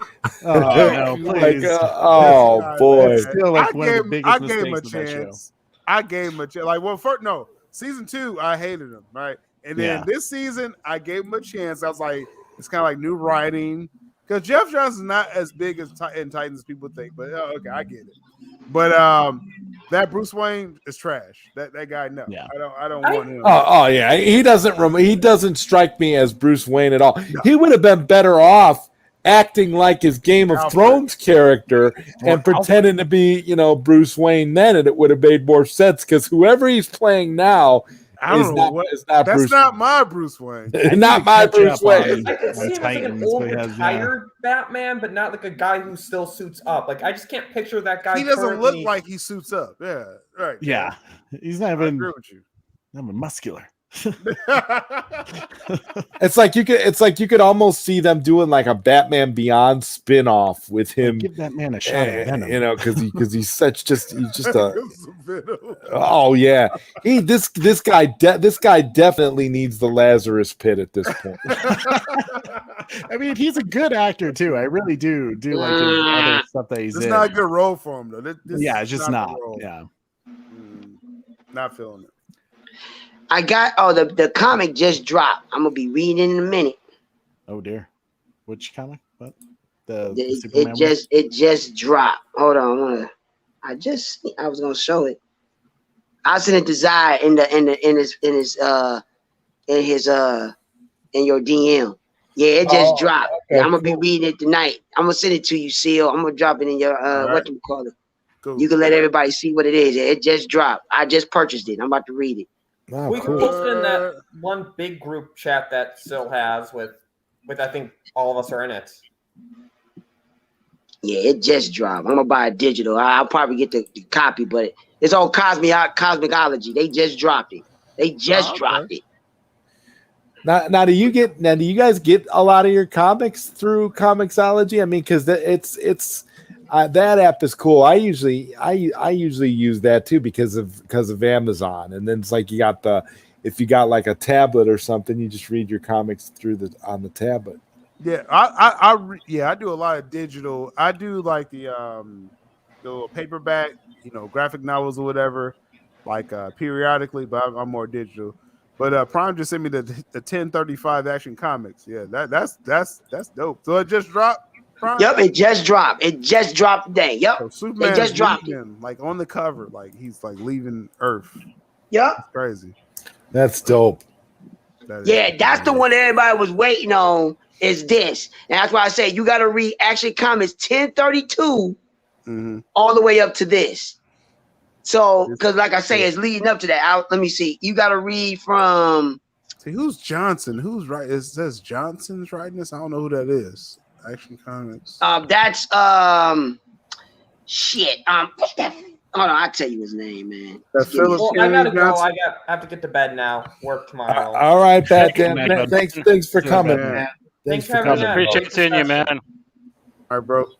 See you soon. That Dan learned something today. Is that Good Philip night, Kennedy Pat Johnson? Maybe who Philip it is. Kennedy Philip- Johnson. Yeah, if you share it on the screen, Zod or seal or whatever, if you can, so people can actually see. But yeah, if you ain't ready, I'm just telling you.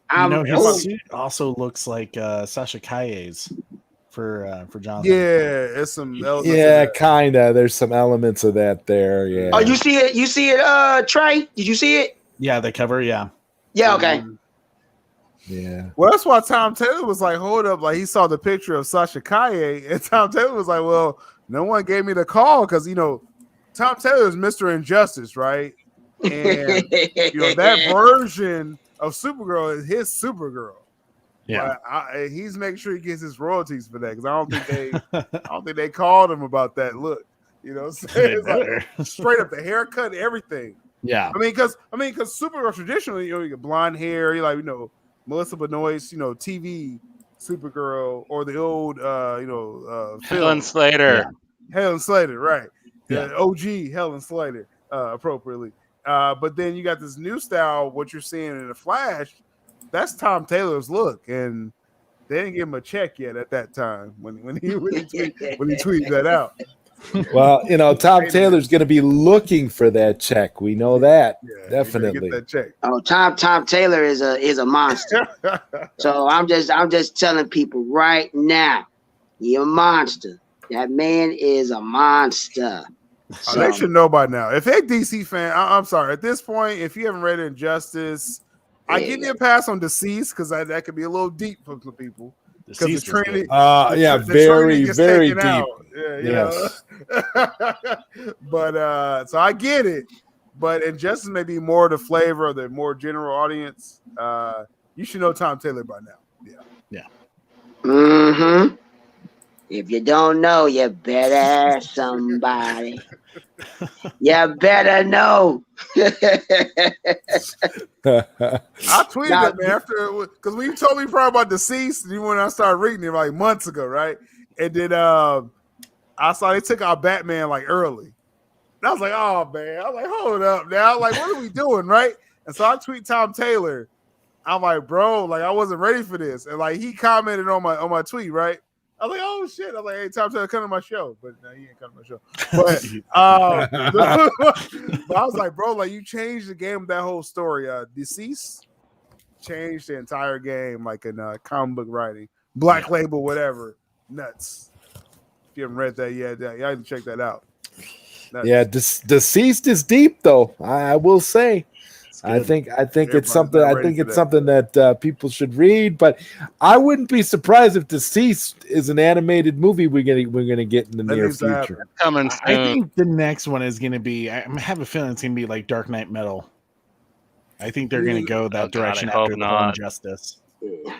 I sent y'all the other two, so y'all have an idea. But that 1032 was the beginning of War World. They got to dumb down Metals so much. Yeah, it's rough. Like, it's so like deep dive, like the history of Hawkman and like forged metals and all that. I mean, I love it, but it's like it's not as accessible as like Deceased and Injustice, Yeah, it's like it's so many. That thing exploded. Everyone was like crazy about that character. Nuts. Yeah. What book you talking about? Sorry. I just get passionate talking about books, man. I just get passionate because it's just my thing, man. Just that once you get into the stories and you get into it, man, you just don't want it to stop. You know what I mean? You just don't want it to stop. I just get so much into them. It's ridiculous, man. So it's just, hey, it is what it is. But there's some talented writers out there, man. DC, I mean, because I'm not like this with Marvel Comics, Prime, right? Like Dark Ages is off the hook. You gotta read that, bro. I'm in and out with Marvel, man. Like I don't. If you want to read new Marvel shit, read the by Tom Taylor is Dark Ages. No, you got to read Snowflake and Safe Space. What are you talking about? That never came out. He ain't got no. Ain't nobody ever read that book. That's deep. Yeah, Dark Ages is tight, man. I could just tell you this: 4 top Marvel characters get taken out. but they get taken out for a reason. Dang. So that's all I can really tell you. And if you Tom know what the fuck he doing, Tom man. Taylor is so dark with him, man. Yeah, I mean, he know what the fuck he doing, man. He just know what he's doing. I'm gonna tell you like this. The beginning of Dark Ages of the Marvel book is so tight. Now you know Peter and Mary Jane got a daughter. Okay. They got a little girl. But anyway, what happens is that Peter's spider sense goes off, and it goes to the point where he goes into cardiac arrest. That's how big the danger is. He goes into cardiac arrest. It's him and his daughter to the point. Now, his daughter got his powers, but his spider sense has never went off like this. I've never seen it. Tom Taylor took it there. It's to the point he went into cardiac arrest from his spider sense. It's almost like Tom Taylor asked the questions like that we never really thought of before, right? Like, yes, what is the danger? So it's like an overload to Peter. Yes, and that's where the story really starts off, because they're at a family picnic. They're at a family picnic, and then all of a sudden, that's cold. They're at a family picnic. Yeah, wow. They're at a family picnic. They had a family picnic, and then Mary Jane, Aunt May, who else is there? Is it some of the Avengers? And his spider sense just go haywire. He said it's crazy, and you feel bad when it happens. That's wild, man. Wow. Dark Ages. I'm just telling you the beginning. You gotta read it. And I know Seal gonna be like, no, I gotta read it now. I got you. I mean, if Tom did that, I gotta check that out. Yeah, I know. It's like, my God, spider sense tingling on a level that we ain't never seen before. Yes, maybe they'll throw that in a Spider-Man movie, and then this way, we can see it on live action. Be like 20 years from now. I don't see how people the way that he did it, he couldn't shut it off. That's the thing. His spider sense, he couldn't shut it off. That's how much pain he was in. Wow. Because he couldn't shut it off. So I'm like, wow, now you seeing what could happen with his spider sense. Because everybody would say they want Spidey spider sense. The way that he was, no, I don't think I want it now. Yeah, but you would see the danger, right? You will see the danger that's about to happen and what's about to come. And it's going to get, let me see. Peter Singer. That's one thing. Like MCU, they upset at me doing that. Peter Singer, come on now. Emasculate the man like that.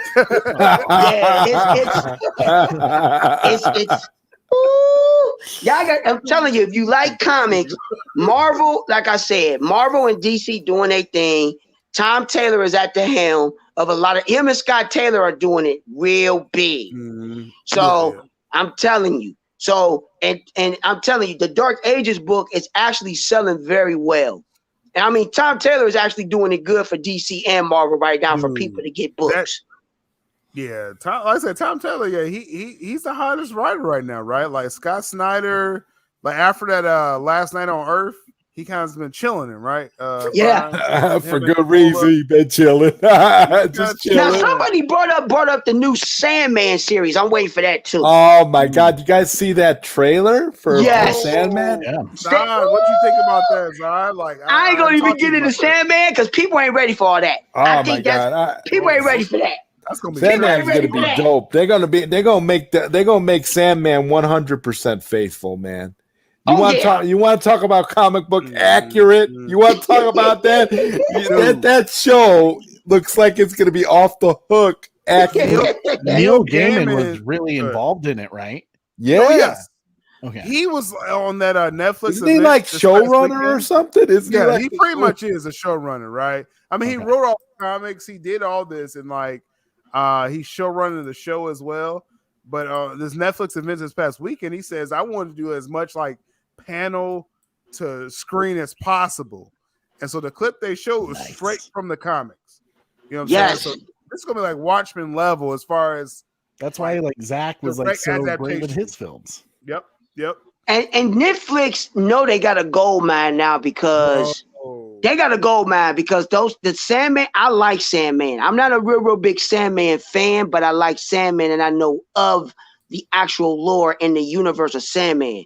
I'm gonna be watching it faithfully because I already know what the deal is, and they're gonna stick to that. And that's what I'm saying. Netflix hit a money, got a home run by getting Sandman, by getting the, like yes. This should have been. This is a DC property. Yup. It should have been on HBO Max. Like Right.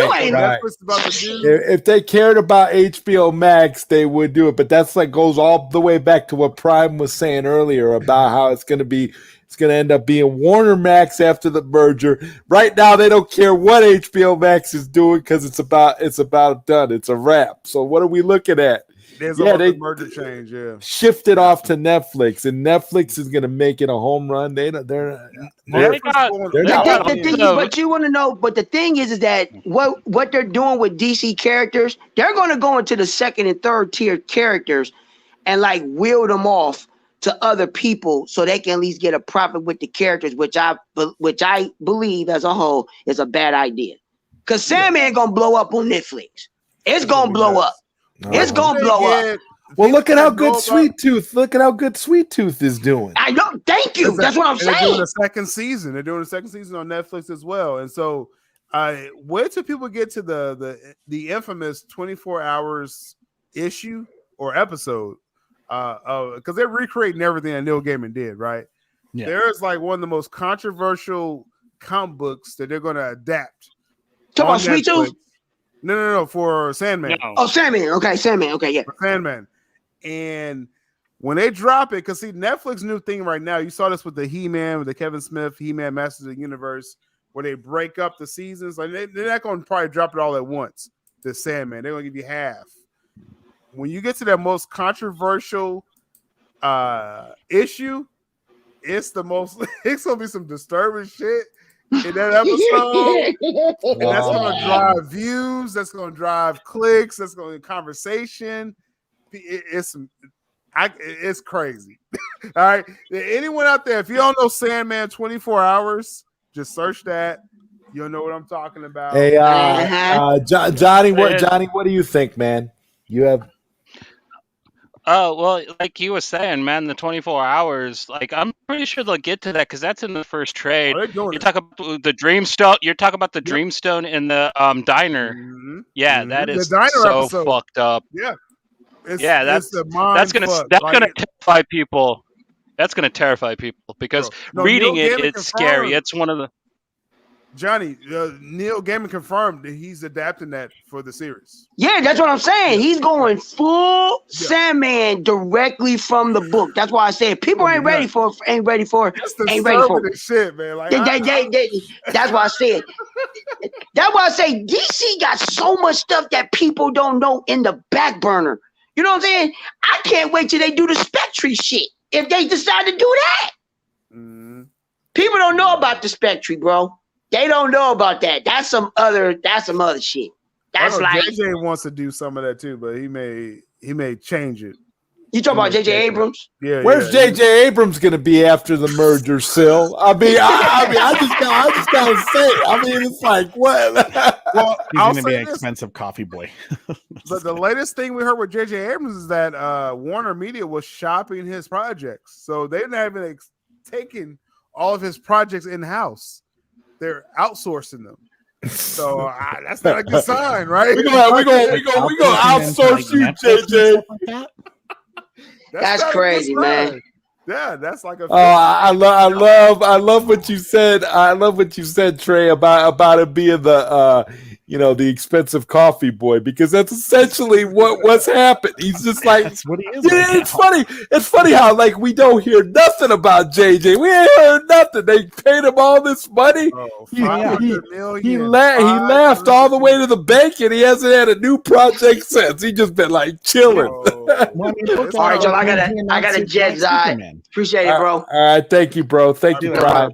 See y'all later, bro. You know, I mean, when he announced his Black Superman, no one was raving about that other than like, oh my God, you're making Clark Kent black. And then all of a sudden Nobody you heard wanted Michael that. B. Jordan It's is like, doing why? Val-Zod, and everyone was like, holy shit. Yeah, let's do that shit. Yeah. Right. It's like, Michael B. Jordan makes one announcement, and that was enough to totally Yeah. kill the entire thing. Like, bye, could you JJ. imagine being J.J. Abrams? Like, but what about my movie? That's the narrative now. If they don't say anything about JJ's project, DC Fandom, which is under 3 weeks from now, that's bad news for JJ and DC. So hopefully they say nothing about him. Yeah. I wouldn't be sad at all with JJ being a casualty of all of this, because JJ shouldn't have been there in the first place. The fact that they paid JJ all that money is like the whole analogy about suckers that we heard about as kids is so true. A sucker is born every minute, and JJ is laughing all the way to the bank, and he hasn't had to do nothing for his money. Crazy.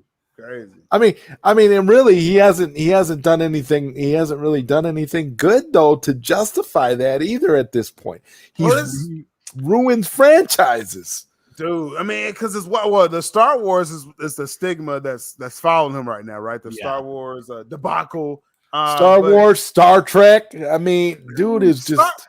I kind of like Star Trek with the first one. I thought was decent. Yeah, I thought the first one was good. But JJ I like the first one as well, but that's where it ends for me. He doesn't know how to finish the story. That's his problem. It's mystery boxes and what's going to happen next. But he doesn't know what's going to happen next because he doesn't know. He doesn't write it. So it's but it's a bad sign when Warner Media is taking his original project. It's not even a DC property. They're just saying original shit that you're giving us to. It's like we're not really feeling this. We're going to shop it. And they sold it to someone else. I'm like, it's not a good sign, bro. I'm just saying. I'm just saying, Jake. Yeah. I don't know. And it's like it makes me wonder where JJ is going to end up after all this. I'm sure he doesn't care because of all the money that they spent. He gets that money. He gets that money no matter what happens. So it's not like he got his check. Yeah, 500 million. Yep. Wow! Imagine being a nerd worth $500 million. No nerd should have that much power. Star Wars, Star Trek. They're going to give him Black Superman. I mean, it's gonna be a train wreck. Like everything I hear about that project, like supposedly they want to depower Superman, and not only race swap him, but depower him, a la the New 52 Action Comics. I mean, it's a little comic, accuracy with that, where he was a depowered Superman at first, but still, I don't like it, right? And then you make Clark Kent, you want to add a whole racial aspect to it that you don't even have to. When you have Val-Zod, when you have even Calvin Ellis, if you want to go that route with it, which is, I think, a terrible idea, but if you do, go ahead and do that. Val-Zod is a much better idea if you want to do a Black Superman, So. Agreed. That's what it is. Yeah, definitely. I mean, it's crazy. Integrity 101 says DC will be fine going forward. The WB imbeciles that made some of the biggest mistakes in Hollywood history will be pushed aside or demoted, overruled. Well, we can only hope. We can only hope, Integrity. We can only hope. Is it through the power of love, Integrity, that you're saying this? Well, the power of inevitability. His inevitability is what gets me going. Koopy Malik says Integrity. That is also inevitable. So through the power of love. There we go. The inevitability, man. That's what we're talking about. Inevitable love. That would be an awesome T-shirt sale. You should do that. Inevitable love with the Coffee Talk logo on the back, bro. I gotta start trademarking this shit, right? just like the power of love. No, Integrity, I agree with you. I never want Integrity to think of like fighting with him. No, I agree with you. I think all this is going to happen and change with the merger. It is inevitable. But we still have to wait, like, okay, so like when Mikey like gives me stories, it's like I have a measure, like if I'm still treating it as a rumor or when it's like confident, right? Like when Mikey's super confident, that's like, hey, the Snyder Cut's coming out. He was very confident when he said that, right? Other stuff, it's like, well, let's wait till he's more confident. He's very confident about the Ayer cut, right? So I just measure it like that. So like everything's not inevitable to me. I hope Zach comes back, but I'm waiting for Mikey to be like, you know what, Sil, fuck it. They're saying he signed already. Oh, okay. I got you, Mikey. Right? Until then, I'm still waiting. I have PTSD, Zod. You know what we've been through. Yeah, we've been there. We've been there, Sil. We know. To sign the contract. Then I'm like, okay, Sniper's restored. Until then, I can't say it's enough. It's like you see all these YouTubers that come out to be doing that Snyderverse restored, confirmed. It's like confirmed by who? What are you talking about? We don't know yet. We don't have none of that. Anything can happen. By suspicion, it's confirmed. Right? Didn't they say that pre-production's already started on Rebel Moon? Zach is going to be a busy man. Yeah. Well, he's gonna be busy. Well, it was a 2-year deal with Netflix. First look deal. Yeah. So 2023 he'll be open to do other stuff. He's gonna be producing stuff too as well. Yeah. After that point, I mean, he's starting the franchise for Army of the Dead. Like, you don't think Zach wants to do more of the anime and spin-off movies, and so he's gonna produce at the very least. After the merger, they gotta come correct, or Zach's gonna stay busy doing other stuff. So yeah, and I fully expect Netflix to re-up on Zack Snyder. So. I don't think there's any doubt that they're gonna not allow Zack Snyder to continue beyond that because he's making so many hits for them. Besides a 2-year deal, like that's the thing. Like, right, I guess my conspiracy itch, right? It's like 2-year deal is so uncommon. Like a 2-year exclusive deal or first look deal. It's common to like 5 years, like Ryan Coogler got with Disney Plus. You got Patterson, he got an exclusive deal with Warner Bros. They won't disclose the years, right? 2 years is so like uncommon. And then when they announce it, they say, well, Snow Quarry is still open to do superhero projects. Like that's in the announcement. Yeah, they were very specific. I'm like, okay, I'm in. I'm all in. Like, let's get this merger, and then we'll see. So I'm saying, Zod, like, I don't think Zach's going to allow himself to get tied up after the 2 years. That's what I believe. Right. And it's like what Will Smith said earlier about how you might see more of me after the merger. Right? That's him basically coming out, telling you not so many words, but yeah, there's a pretty good chance that the Snyderverse is going to get restored. Yeah. All things considered. It's all about this merger. It's almost like, do we have to suffer through this DC fandom? That's the unknown right now. It's like I'm looking forward to covering this. Like it's like with DC fandom, you don't know. It's almost like when they're promoting it. Like, what are they putting out there first? The Tyler Hoechlin Superman, and all the CW and animated stuff. Yeah. And they're not even. And I know they got a lot of flack because they didn't show Cavill or Batfleck or Wonder Woman. They showed had a choice, the viewers and the panel. Which Superman do you want to put on your poster? You gonna put the CW Superman over Cavill? Like, are you serious? You know what I'm saying? Like, that's nuts. Y'all own the rights to his Superman character.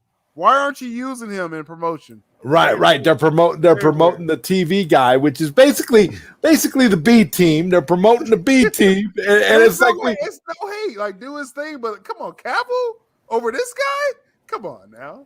Come on. Yeah.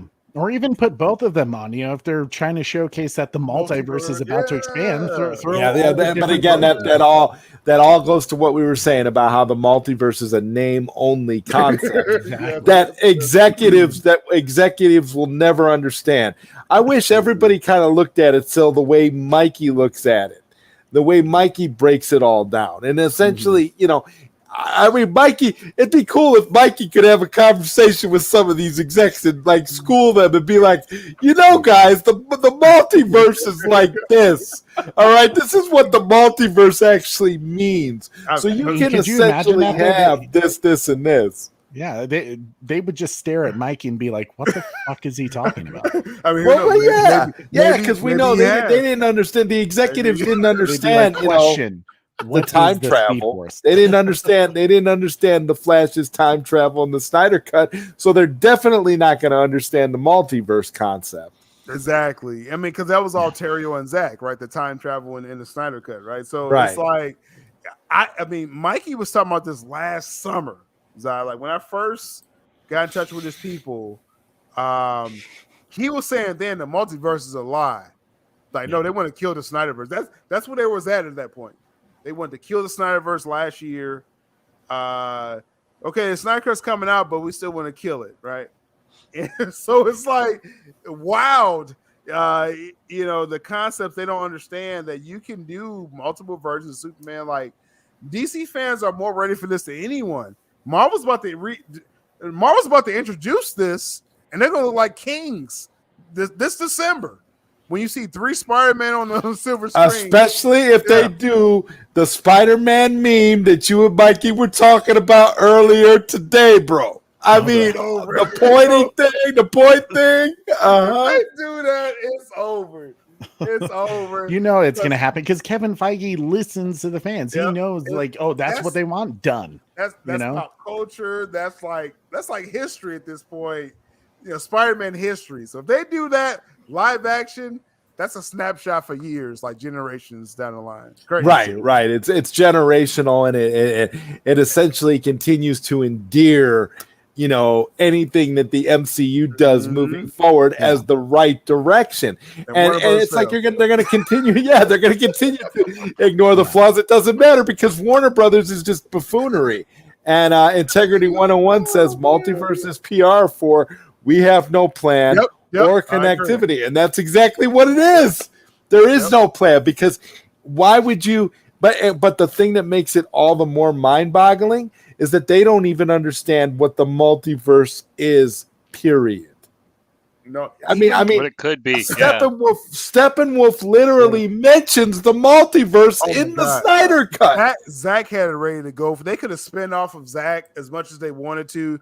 Like, you could have left the Snyderverse alone and did some other shit like separate from Zach, because Zach set it up in the film, right? But it's crazy because like I'm hearing this Flash film.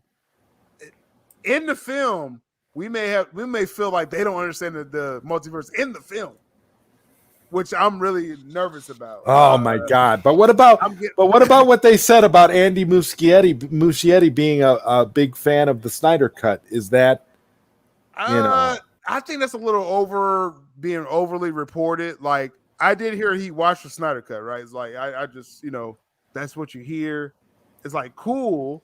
I don't think that changes the movie at all. I think he figured out what he's going to do with Batfleck last summer when he signed him on to do the film, right? So, the Snyder Cut came out, this year?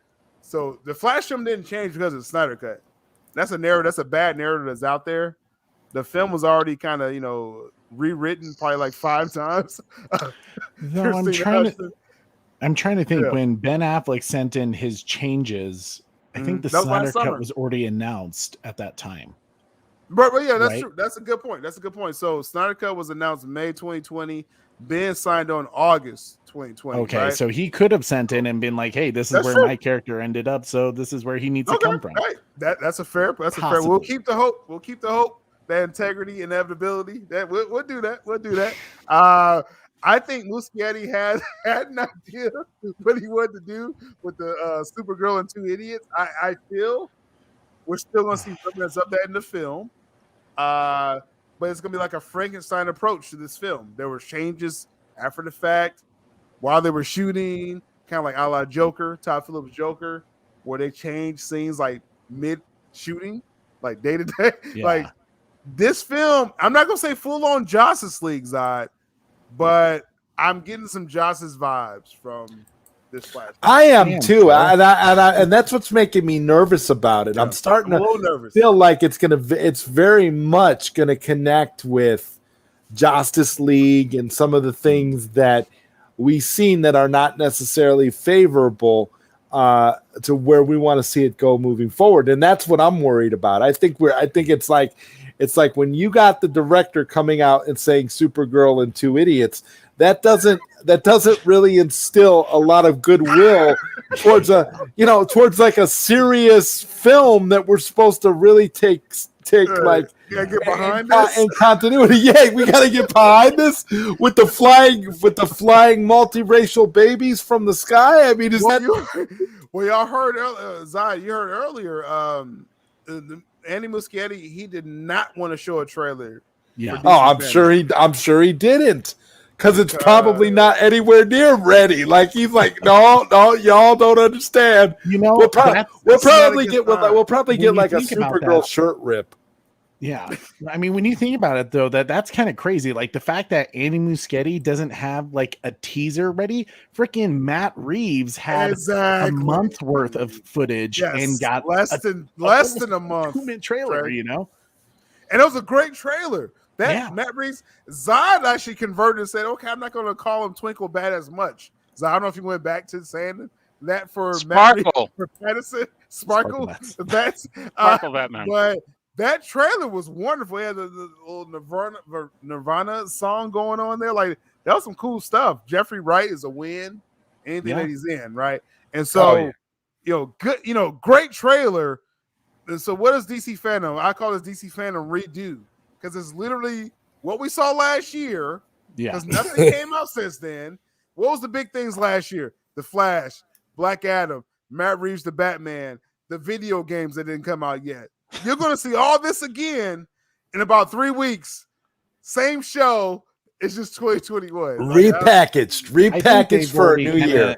Accepted the loss, they know Disney's gonna just blow it out of the water, and it's a wrap. Disney Plus Day, oh my god! I'm not, and that's why I'm saying I'm not expecting that. And when people say, "Oh, don't worry, we're gonna get an air cut announcement at Fandom," I don't think we are. I think we're gonna get an air cut announcement after, maybe, but not during. Cut's coming. Like Mike, I'm saying, like when Mikey's so confident in something, I wait for him to hit this level. When he's like, no, still, like, really? I'm like, okay, got you. But it's inevitable. Yeah, that's the inevitable integrity. That's the inevitable right there. Haircut's coming. Is it at Fandom? Mikey was a little hesitant to say, I'm going to fully commit to that. Yeah, because it just doesn't seem like because the idiots running it. Yeah. Which is they don't want to do that. Yeah, if there's one thing to take DC Fandom to the very next level, because really, what's the one thing everyone's looking forward to see that aren't even DC fans? The Batman trailer. Black Adam, there's some hype coming, and I think there will be once we finally see footage of Dwayne Johnson for the little teaser. But Flash, everyone's worried about that film. The Batman's the one thing they got that they can be like, look what we're proud of. They don't have something like the Snyder Cut. The Ayer Cut's the only thing. Last year was like, you remember last year? It's like we was going into DC Fandom. It was Zack Snyder's Justice League, like the headline of that show to us, right? Yeah, and it's like this year that same draw is not there. It's like again, it's like a repackage, as Zod says, from 2020. I mean, there's no Flash trailer reportedly. And so, was it more concept art? What are we doing with that? It's gonna be the vignette that everybody was getting their channels booted off of. When he said Supergirl and Two Idiots. That's the thing. That's the same thing we're gonna see. That's my only strike. If they show that same video, I'm gonna like countersue them or something. If they show that video, they shut down your channel for that. That's what they're gonna show. Yeah. And how many months ago was that, Sil? So that's what I'm saying. That was about 3 months, That was 3 months. We had to go on. We had to literally go on Twitch to talk about it because they done booted your channel down for a week. They're like, nuts, man. So it's like, where's the excitement level? Like last year, it was an all-time high going to DC Fandom. Like we was doing like pre-streams and doing post streams and everything. And it delivered, right? It hit all levels, DC multiverse. This year, It's like, dude, I'm not getting that same vibe, man. And like the fact that Mikey's not going to commit to the haircut being announced, I'm a little hesitant on the hype of it, you know, for the DC fandom. Yeah, I don't think it is. I think we're gonna have to wait a little longer for an haircut announcement, but I do think that we're gonna get it like after the merger. Oh, it's coming. For sure. It's coming. After that train wreck shit y'all saw, James Gunn's Suicide Squad, haircut's coming, or the Suicide Squad franchise is gonna die if the haircut doesn't come out. That's exactly. Right now. Yeah. So it's gonna come.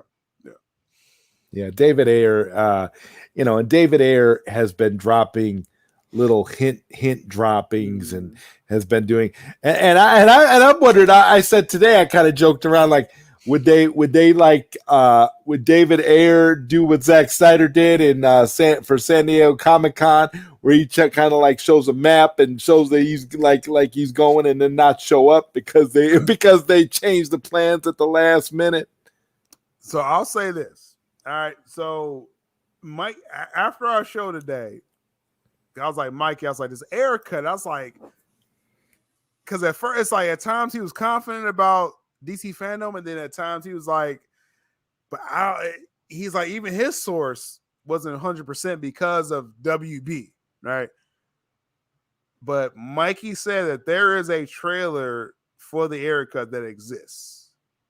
A new trailer, like not the one we saw, what was 2015, the OG. There's a new trailer for the haircut that exists. If they're going to announce that DC fandom, they would show that trailer. So it's literally the suits just sitting on that trailer trying to decide if they want to or not? Yep. That's literally what we're up against. So Mikey is not even on, and I'm searching for my freaking bourbon, man. There's a new haircut trailer. Mikey's legit. Like everything, like not playing around. And the thing is like he doesn't say if, and that's what I love about it. If he can't commit to it, he straight up tells you that he's not feeling that, and that's a good thing. Because you get these people that just fly off the cuff. You get these cultured nerd folks that just fly off the cuff and say whatever they want, and then try to issue these half-ass apologies to people as though they really mean what they're saying, and in reality, all they're doing is just trying to buffalo people to get in their good graces again, so that they can turn around and swerve them again with some other scam. So to me, as long as you're doing it legitimately the way, and that's how you can tell when you have somebody with credibility like Mikey Sutton, because Mikey doesn't do those kinds of things. Mikey's not about, Mikey's not afraid. If Mikey is like wrong about something, he'll come out and talk about it, and and like I said, that's the biggest difference that you notice when it comes to somebody who's legit. Another level of this is like Mikey, and that's what I was saying on my show I had earlier today at the time of this recording, right? Where Mikey, he's not a part of the Snyder fandom. Like he didn't care about BVS. He didn't care about the Snyder Cut was announced. But then after he watched the Snyder Cut, he kind of became like a believer then, right? It's like I kind of soothsayed him to over to our side. So he has no horses in this race. If the haircut is not coming out, he should be like, "Oh, it's dead. The shit's dead. It's not coming out." If the Snyderverse is dead, he will report that as well. He's going to report that. He's going to say that. If he's hearing that, he'll say that. But if he's not hearing that, he's going to tell us what he hears. And it's not. And you could tell. And we know that because, like you said, he's made no bones about actually coming out and basically telling us. And he tells us on a lot of these shows, he's a Marvel guy. He's always been a Marvel guy, full-blown Marvel guy, right? Like, and this is the thing I love about it. It's like you get all these people that come in there and in your chats and want to throw shade, but what they're not understanding is it's like you said, he's got no horse in the fight. So he don't give a damn. He's not gonna tell you. He's not gonna tell you. Yeah, he's gonna tell you straight up. Like I don't understand what people are doing here. From the beginning, Mikey was like, "Yo, like Steinberg." He's like, honestly, still, I don't give a fuck right now. But I'm gonna run what I hear, right? I was like, I respect that you told me that. You know what I'm saying, Mikey? And so when he's hearing this from multiple people, you know, he broke the Snyder Cut story November 2019 after Zach met with AT&T and Warner Brothers Brass about the Snyder Cut. Mikey came out with the story and said the Snyder Cut's coming. It's gonna be HBO Max. Warner Brothers hates it. All these details he put out there. And we saw what happened, you know, when the Snyder Cut came out, right? So it's like he has the same confidence with the Ayer cut, not because he wants the Snyderverse to be restored. Mikey will be happy watching his next, you know, the next generation of Avengers. He don't care if the Snyderverse happens, but if it does happen, that's the report. And like, hey, you know, scoop confirmed when it happens. Yeah. I mean, but that's the thing, and that's how you know that you're getting honesty. That's how you know you're getting legitimacy, when you're getting it from a guy that has no dog in the fight. And that's what I always say. That's how you can always tell the legitimacy. The cultured nerd, they've got dogs in the fight. They've got to keep peddling BS because they've got dogs in the fight. So for them, it's all about trying to mend fences and repair a reputation that if they would have just did things right from the beginning, they wouldn't have had that problem.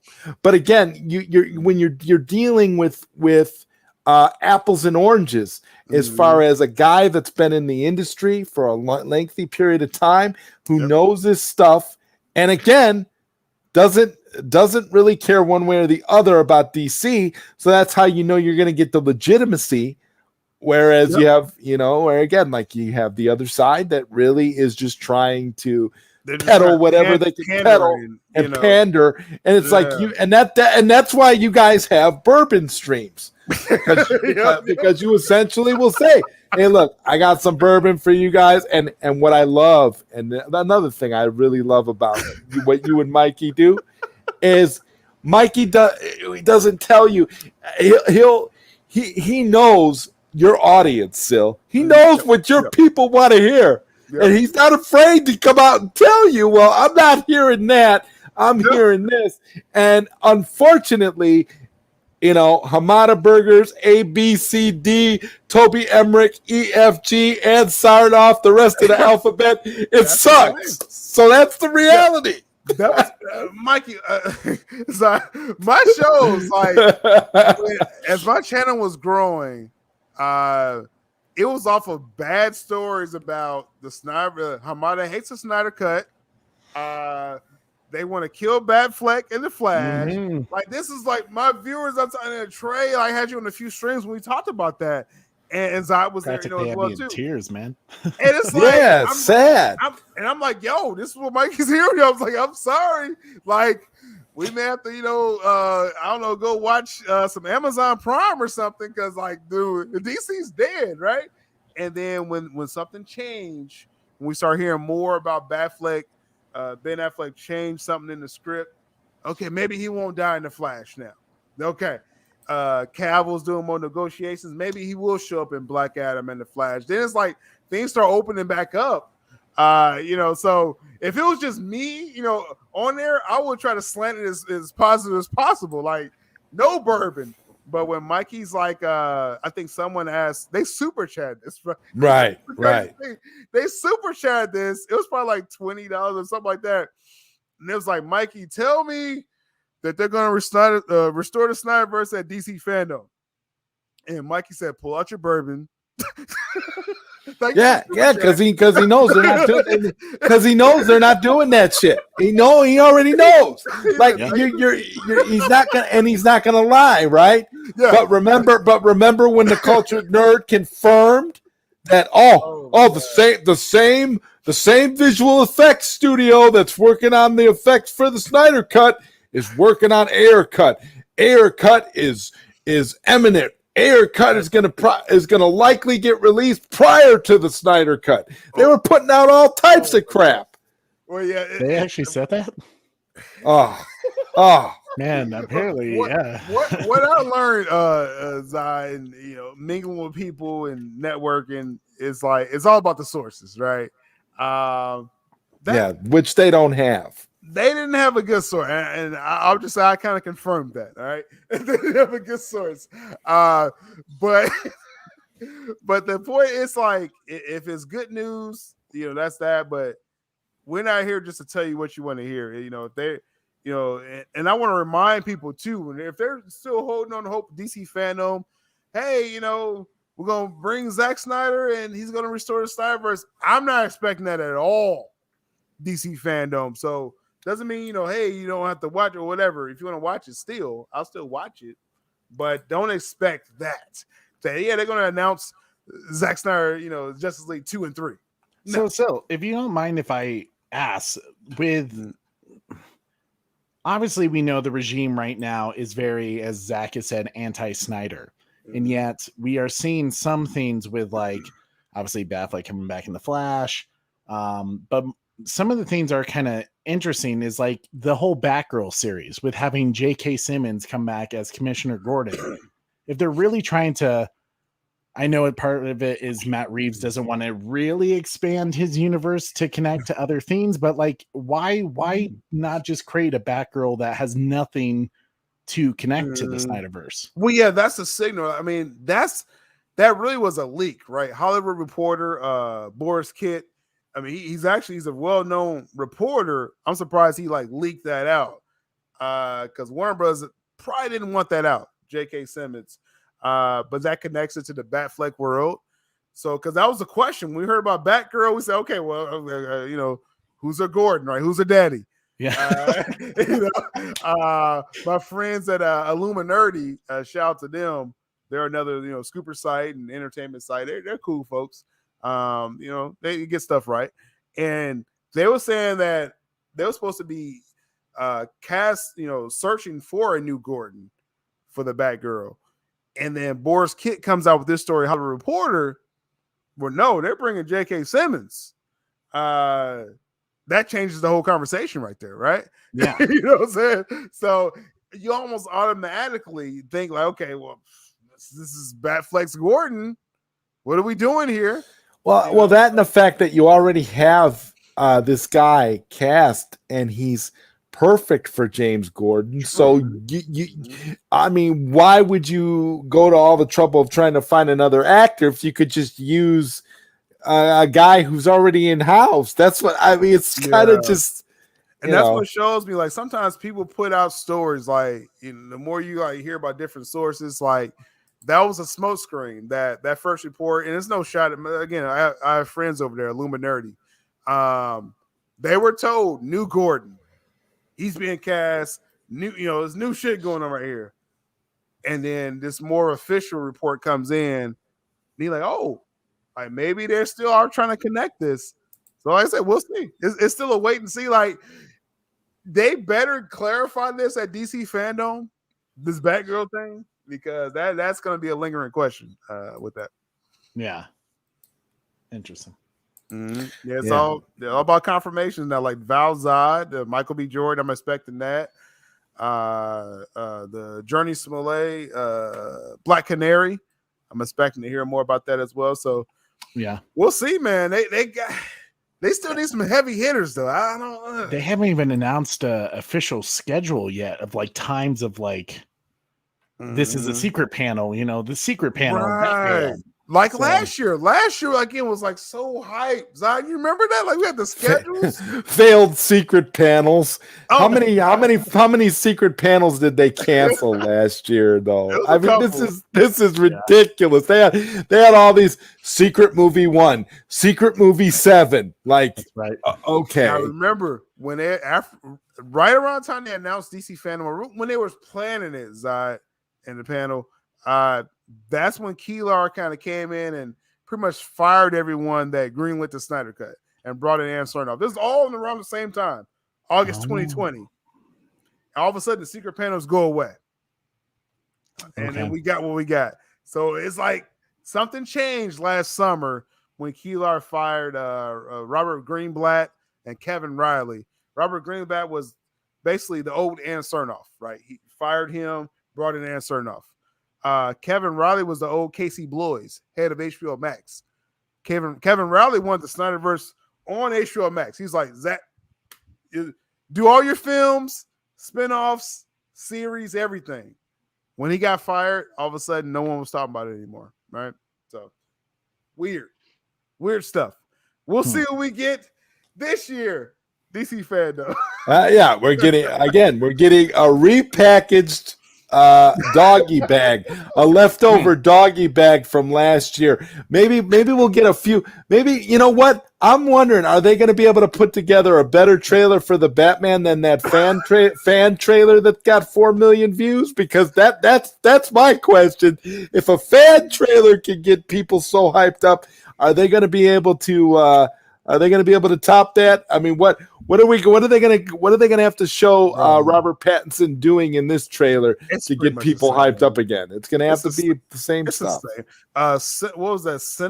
CinemaCon? Yeah, CinemaCon. About that?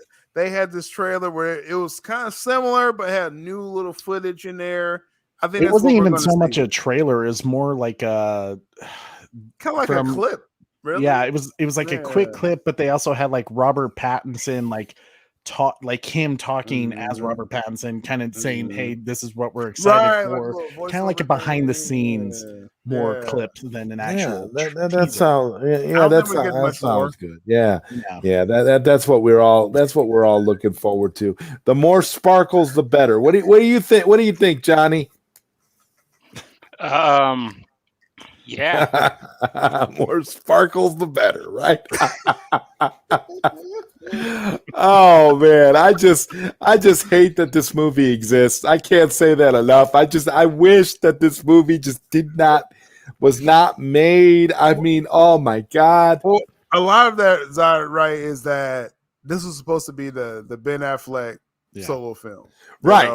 The they even took the title. It was the Batman. I mean, come on. Directed by, written by, like, this is what we're supposed to have gotten, right? Instead, we get this. It's like, this stings a little bit. You know? Yeah, it really does.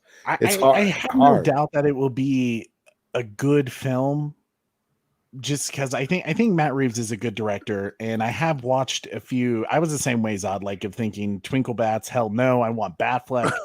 But I also remember a time when I was like, Batfleck, what the hell, you know? And I watched a few of his most recent stuff, and then I think Robert Pattinson will do a good job. I mean, in my opinion, The Dark Knight Returns, one of my favorite comics, Justice League Unlimited, Ben Affleck fit that Batman perfectly. So that's going to be tough shoes to beat. I think this is going to be a cool, just another story. It's my worry with this film. Yeah, DC Batman. I think it's just going to be, my worry is if they're making it so grounded and realistic that it's just going to be a horror film trilogy. It's going to be a horror film.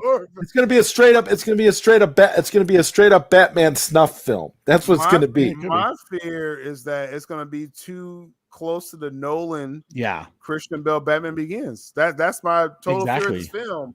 Because that was so unique when Nolan did that. It was grounded. I remember like sitting in theaters open at night for Batman Begins, and I was like, this is Batman. Like what I'm seeing on the screen, this is Batman grounded. He trained. Like, come on now, that's straight from the lore. Like this Matt Reeves, I'm like, so you just want to do like the next year after that, all that happened? Like, year 2 of Batman Begins. I'm not. I don't know Batman Begins year 2, done in a noir horror style. Yeah, David Fincher wannabe 7 ripoff horror movie with the Riddler being a nasty serial killer like Kevin Spacey in 7. I wouldn't even be surprised to see a scene with a severed head in a box. To be honest with you, maybe I think they're gonna go there with the box. I mean, to me, it's like making Batman realistic. Obviously, what Nolan did with Batman was groundbreaking, right? My worry is if we do that again. One of the cool things about Batfleck was he was allowing for a more expanded rogues gallery, like Killer Croc. And other characters like that we've never seen before. And if they go back to this realism, well, then you're stuck with Riddler, Harvey Dent, Joker, which I'm sure Joker will show up at some point in this series. But like at the same time, it's like I want to see like other guys. Like Firefly sounds amazing. I know that's going to be like a Batgirl character probably for her show, but there's like so many villains that they can really go into. I mean, the fact that we haven't got a Under the Red Hood live action film is still kind of crazy. And while Titans, kind of did it, but to me it wasn't like, for a huge fan of Under the Red Hood, like that was not a satisfying story. That ain't the real. That was like the bargain basement Under the Red Hood. They really didn't. They really are just trying. Titans to me is really playing fast and loose with the characters. If you really want to see something that's unique and interesting, then you watch what's that show you like, Johnny? That Doom other Patrol. Doom Patrol. I still gotta watch that. It's different. It's different. It's unique, and it's actually very good. They do some very creative things. Whereas Titans is just like I don't get what they're going for. I'm having trouble trying to figure out who the hell the audience is for Titans, because if you're a comic book fan, you're pissed off because they're not really following the comics. They're just kind of doing all kinds of weird stuff, and like for example, the Bruce Wayne that they hired, the guy looks like he can barely walk. He should be in a wheelchair, and we're supposed to believe that he still maybe suits up from time to time or whatever, and it's just like, no. I said the first 2 seasons, I would agree with you, Zod, right? But Titans, I don't know who the audience was, right? They changed writers. Like, again, Jeff Johns didn't write an episode since season 2, episode 1. Jeff Johns didn't write anything else after that.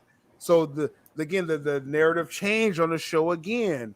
I don't know what that was season 2, but then you get season 3. I'm like, if you're a fan of Dick Grayson, you should be watching Titans right now. If you're a fan, like you're talking about Nightwing comics, Bloodhaven, Nightwing, that's the only audience I could think that would want to watch this, because you're not. Red Hood is not the draw. Like, that is not what's drawing this season. Have they done anything interesting at all with Starfire? I would say interesting. Again, better than the first 2 seasons. This is She's the best hot. Season. That's kind of all they do with her. Like, they don't actually do anything. She's just hot. They jazzed her up like much more than because I wasn't feeling her like when they cast her, and I was like, okay, we'll see. First season, I wasn't feeling it. This season, I don't know if it's some different makeup or I don't know what's going on with her, but I'm on board with Starfire this season. But this is the best season of Titans so far. All right, well, I guess I'll have to check it out, because I really wasn't like, the first 2 seasons to me were just pure garbage, and the only characters I really liked were Hawk and Dove. It was so wishy-washy the first 2 seasons. Like it's like the tone of it changed almost like every couple episodes. Like I was like, I think my biggest issue with Titans has been just the constant, like, and I know I'm a Batman fan, I know what you guys are gonna say, but like, to me, they did like 2 seasons already that Bruce Wayne is a piece of shit adoptive father, and he's the reason for all my issues. And to me, it was like, okay, like, let's move past that. We've constantly done like the season 1, I'm going to be better than Batman. Season 2, I'm going to be better than Batman. And season 3, be a better Batman. And they literally say it, be a better Batman. Guys, like, I thought we completed that arc last season, and we're back at it again. You know, to me, it's like, they don't evolve. They don't evolve Raven either. They do the same thing. It's, oh my God, we beat that other thing, but now there's evil Raven again. What are we going to do? Let's not evolve Beast Boy at all. No, let's just keep him turning into a tiger. But yeah, no, evil Raven again. That's fun. Well, you know what solves this season, Johnny, is that let's not have Raven like in 6 episodes. Yeah, that's what solves the Raven She's problem. Okay, cool. Well, I think that's the only way they could get around it, honestly, to tell you the truth. That's literally what they did. Yeah, that's literally what they did. I mean, she kind of, and what's going on with Tiger Boy? I mean, or Beast Boy, or whatever he is. Cool. Yeah, he's cool. Oh, I mean, this season, like I said, this is the best Connor Kent live action that you're going to see. I think Superboy is wonderful this season. Like I said, Dick Grayson is like quintessential Nightwing. As soon as you see him. Perfect. Like literally, this dude is killing it. Brendan Thwaites killing it as Dick Grayson. The only down thing that I'm getting from this season is Red. Like Red Hood, it started off strong, and then I'm hitting like a little lull where I'm like, okay, I'm really not feeling this kid as Red Hood. And then there's a Scarecrow element. I want to spoil everything for y'all, all right? Yeah. But Scarecrow's in this season. He's kind of more of the draw than Red Hood to me right now. Trey, would you agree with that? All right. Yeah, I would agree with that. Honestly, what they should have done is did the typical Robin dies scene and then waited a couple of more than I wasn't even an episode. They just bam, there he is, Red Hood. Yeah. Like they explain it as like afterwards. the villain at the end, or something like that. Like he's like all these issues that you're seeing with Scarecrow and like there's an underground crime lord, and then bring the Red Hood in. That would have made sense to me. Maybe that's the comic fan in us, Trey, because when Jason Todd originally died, like it took a long time before the Red Hood story came out, right? Yeah. He got the chance to actually die and then go to the Lazarus pit, and then whatever happened. So the show fast tracked that. Robin dies in the first 3 minutes. Yeah. Literally.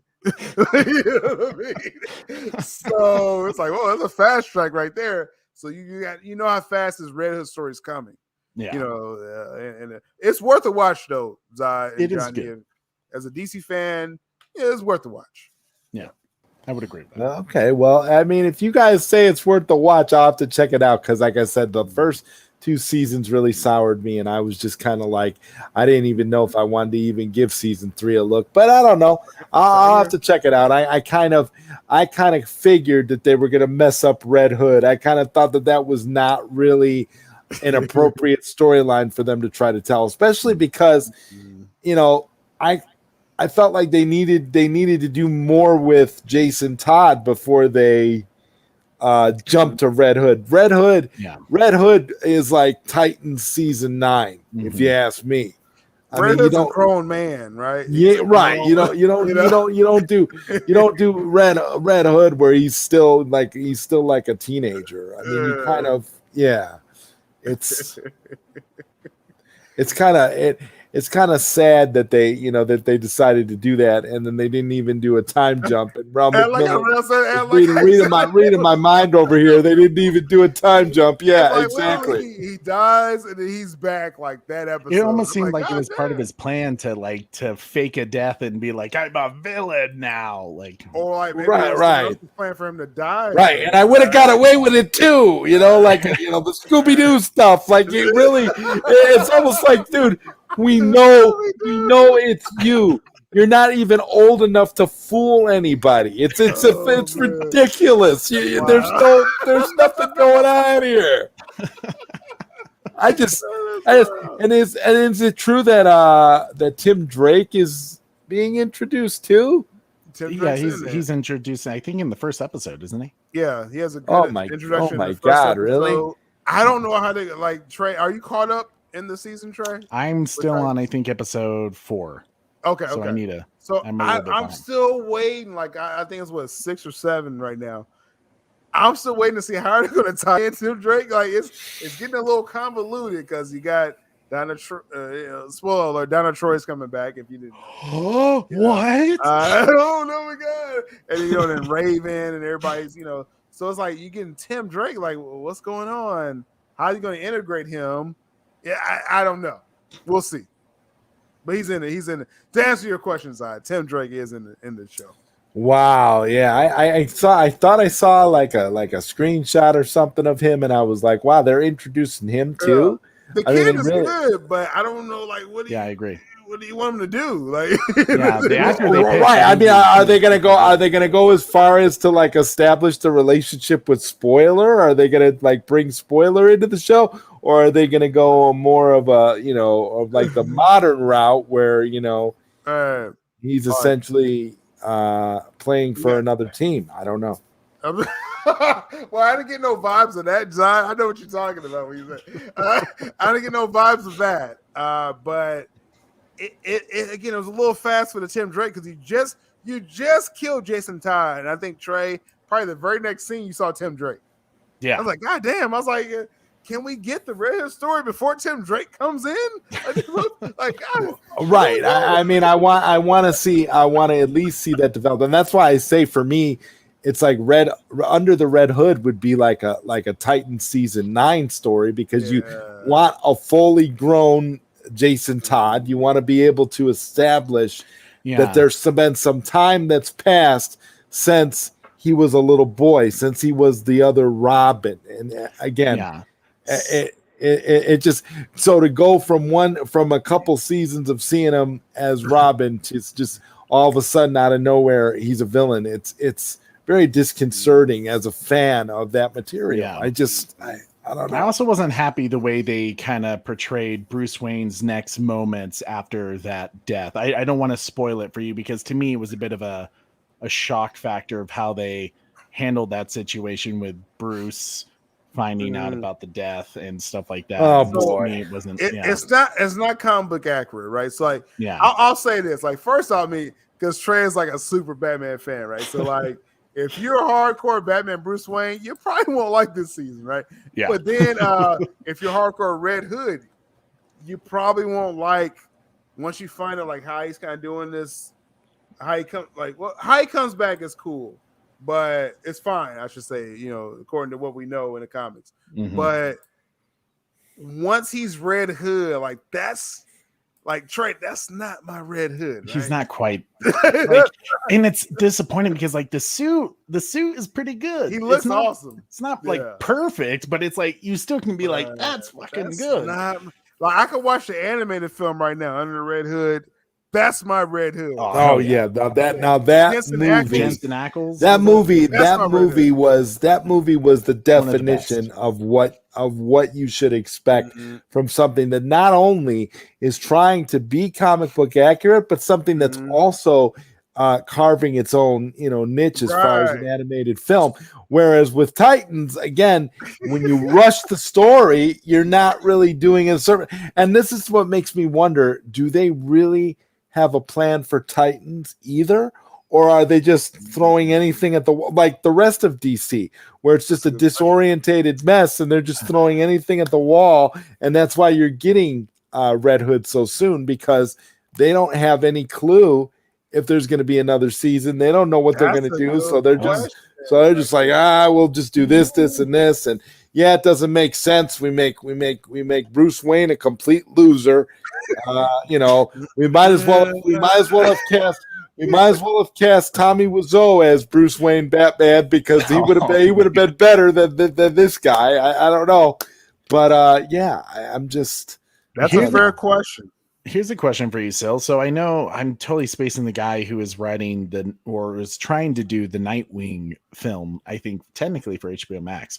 What's his name? Is it going to be a completely different Nightwing, or is it going to be the guy from Titans who's freaking like? To me, it's like you just have to use that guy, dude. Like, I mean, like I said, I'm a fan of the Brendan Thwaites, the current Nightwing on Titans. The film, the actual Nightwing film, the name is escaping me. It's the Lego Batman guy. Somebody in the chat will probably say it. Chris McKay. That, as far as I know, is its own thing. But I was told that about Batgirl, right? Okay. Before they started casting. So maybe it was an inception to just be, it's a conception, I should say, was to be its own separate thing. And then once it's getting into development, then it'll connect. But right now, I know there's been stories out there about, you got the Nightwing, you got Michael Keaton's going to be in all these films and stuff like that. Nothing's really confirmed with a lot of these rumors. The last thing we heard is Chris McKay said he still wants to do the Nightwing. It's likely going to be straight to HBO Max, and it'll be like a one-shot film connected where they probably want to at this point, right? So that's the latest, with the Nightwing. Okay.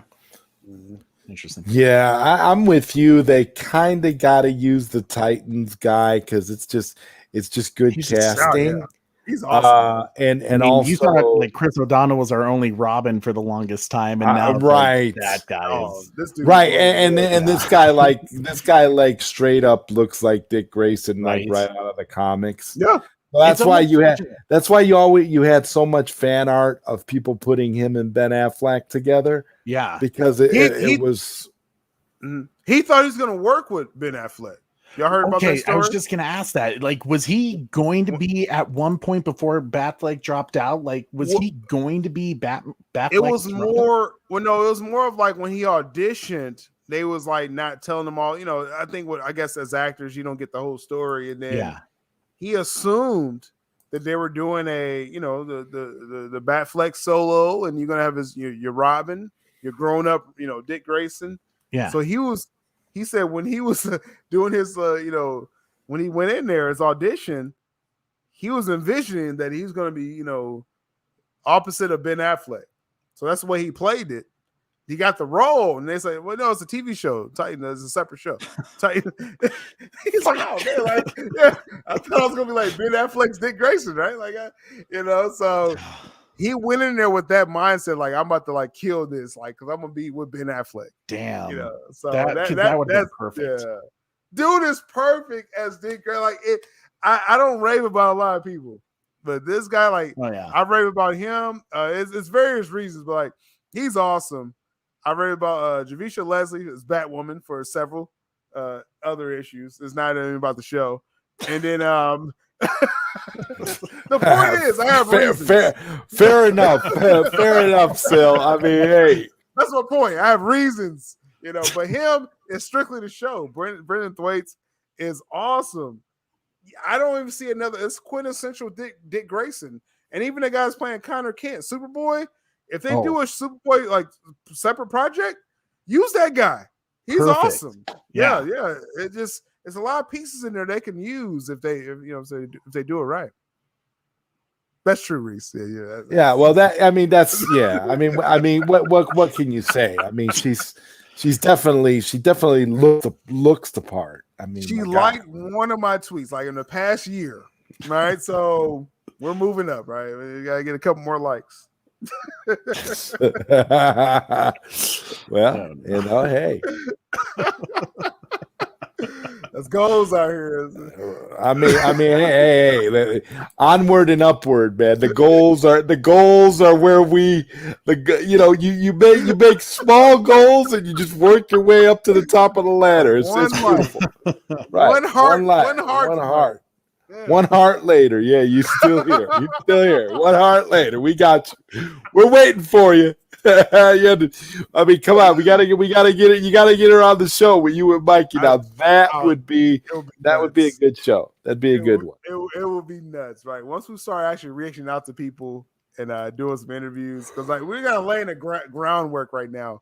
But no, if Javisha Leslie comes on my show, like maybe Mikey would do most of the talking. I'll probably be a little stricken, starstruck. Yeah, there you go. Yeah, but nothing wrong with that, though. I mean, it actually makes it makes sense. I probably would be the same way. I mean, she's definitely very easy on the eyes. That's for sure.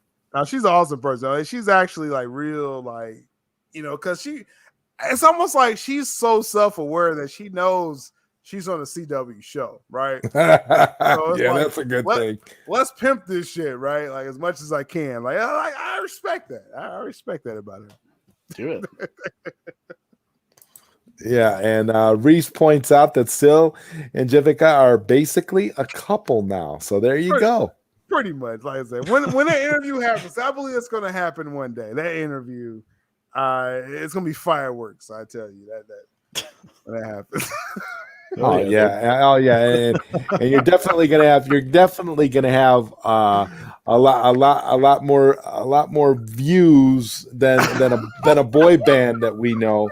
So that's not something we got to worry about. Boy, oh boy, guys, on that note, I just gotta say, guys, I want to thank you guys. I love this. This has been such a great show. There's been so much being said. There's been so much we talked about today. Johnny hasn't said a whole lot tonight, but I'm telling you, this has been an interesting show. You awake back there, Johnny? Oh man. Yeah. Man, my bad. I thought I was muted still. Yeah, no. You know when I do my special medicine time, I don't like to have the lighter flick in the background, so I mute myself. So I thought I was still muted. But yeah, no, dude, I'm just listening to the combo. I don't really have an opinion on what they were talking about because I haven't seen the media. So just enjoying the recommendation. I didn't mean to be rude if I. Oh yeah, no. I just wanted to make sure you were still there, you were still alive, and like I said, it's been great. And Reese says Sil starts off the interview with "I love you." I can totally see that. That would be great. I actually would. Yeah, that's I would. Reese.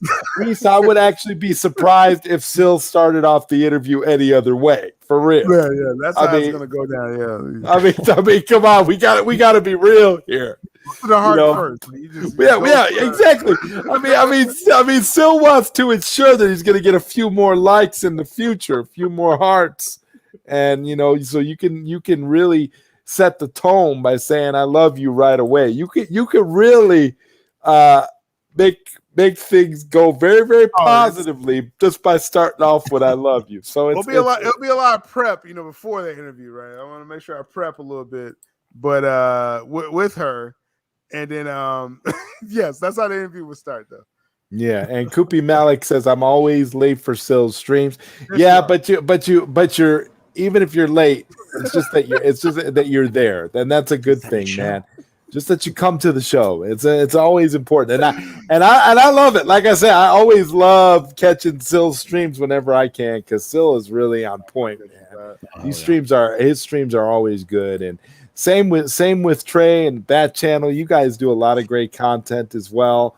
This is just I'm amazed at just how many great and talented people there are on YouTube doing all this. A lot of good people, a lot of crazy, fake, good for nothing scumbags too. But there's a lot of good people as well.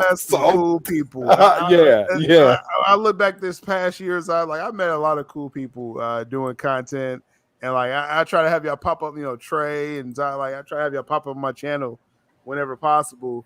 It's about networking, man. Meeting some absolutely, and you, honestly, dude, you hit the jackpot with Mikey Sutton because you made the right connection at the right time, and it's just been blowing up ever since. That's foresight. People, didn't know what I was doing last year, right? I get it. They didn't know.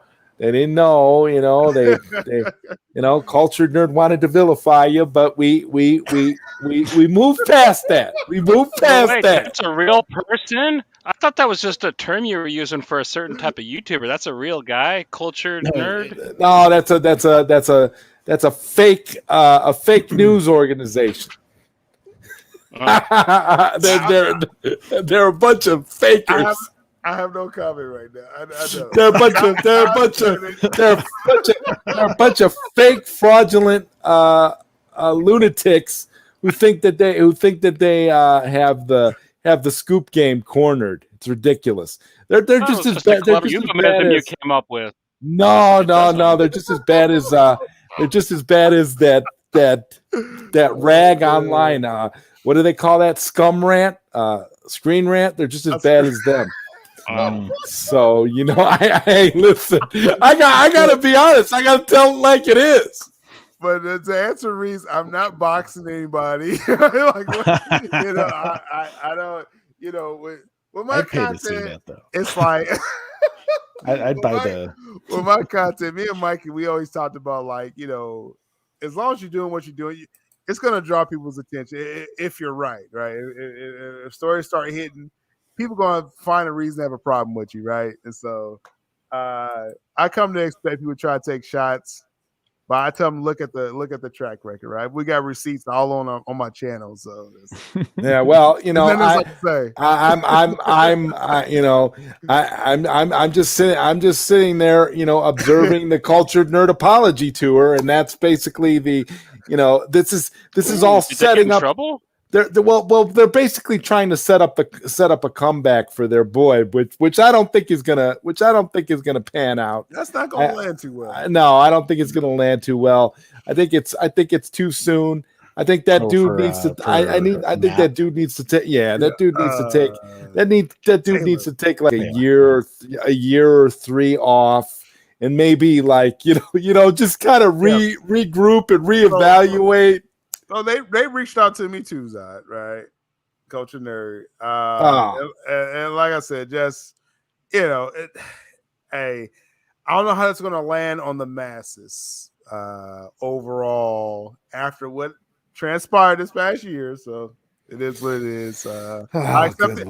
I accept the apology because y'all tried to kill my channel last year, but now we're about 1.8K. So appreciate. Yeah. That's the thing I wanted to point out. That's something. I'm glad you mentioned that, Sil, because as you guys can see now, I'm kind of on my way to 1K subscribers, and I just want to point out, I love the subscribers, I love everybody, but I also want to say, Sil and I have kind of forged a path, and we're both doing very, very well, and I just think that's there's something to be said about that, because we're not part of a boy band, but yet we're doing well. We're doing well, thriving in spite of what else is out there. I think it's good. I think before I don't know if you're going to close out, I'm going to leave in a minute, but yeah, I'm about to wrap up the show, but I think though, like if certain people wasn't around what we were doing. What was this last spring, Zod, when we started streaming together? Right. Yeah. We probably would have blew up quicker. That's all I'm gonna say, y'all. Yeah. I kind of figure out, and I look at it like this now, where I say, well, we're fine. It's like I feel like things are working out the way that they were supposed to work out. It just I'm happy. Like it's like at the end of the day, and I just talked everything to someone takes about time. This. I was like, you know what? I'm done with like the past stuff, to be quite honest, right? It's like, it is what it is. Like I said, they reached out to me, the made up name that Johnny said, the Coach and Nerd. I'm, after the Lightcast incident, after the tracing incident, right? My whole goal was to bury Lightcast and Coach and Nerd. Like as kind of offed himself, right? Not to make light of that, but it's the term I use. But he's gone. Culture Nerd was going to be next, right? They reached out to me, so I said, "Well, okay," because I was going to wait for them to slip up any kind of way. Zod, like it was going to be another video, another purge stream about them. They reached out to me, so I said, "You know what? Y'all stay cool, and I'm not going to say nothing." So that's where we're at with the Culture Nerd, nerdy in many ways. These guys, I really don't talk to them anymore. I'm just saying, like, I really don't talk to them. You know what I mean? It's like, do your thing. Nicotina, do your thing. Like, it's not anybody any hate. Like, just keep creating. That's all I can say. Right, and that's the thing.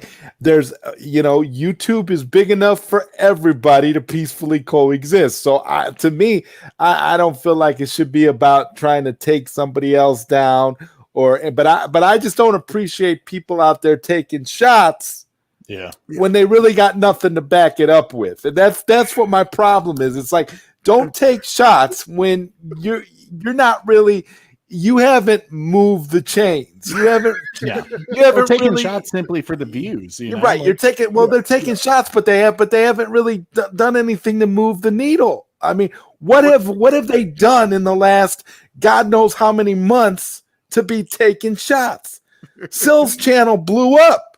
Sil's got a dedicated following. He's got a straight up thing, and I'm on my way there too. But what have they done? They're hiding their subscribers.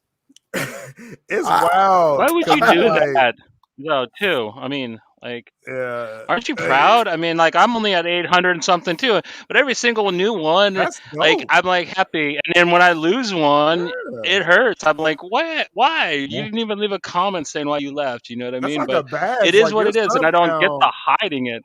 Yeah, your Yeah. sub count is your badge of honor. Like, okay, these are how many people rocking with me. Right. It's fun to Monthly, watch it. It's you know? fun to see. It's fun to see it rise. It's fun to see it drop. It's just fun to watch it fluctuate. Like I don't think people look at someone's channel and be like, "Oh, this guy has 800 subscribers. I'm not listening to him." Like, no one right. really looks Right. at that. If you, I mean, if you like what I say, you listen. If you're interested in what I have to say, that's fine. It's the same with Sil.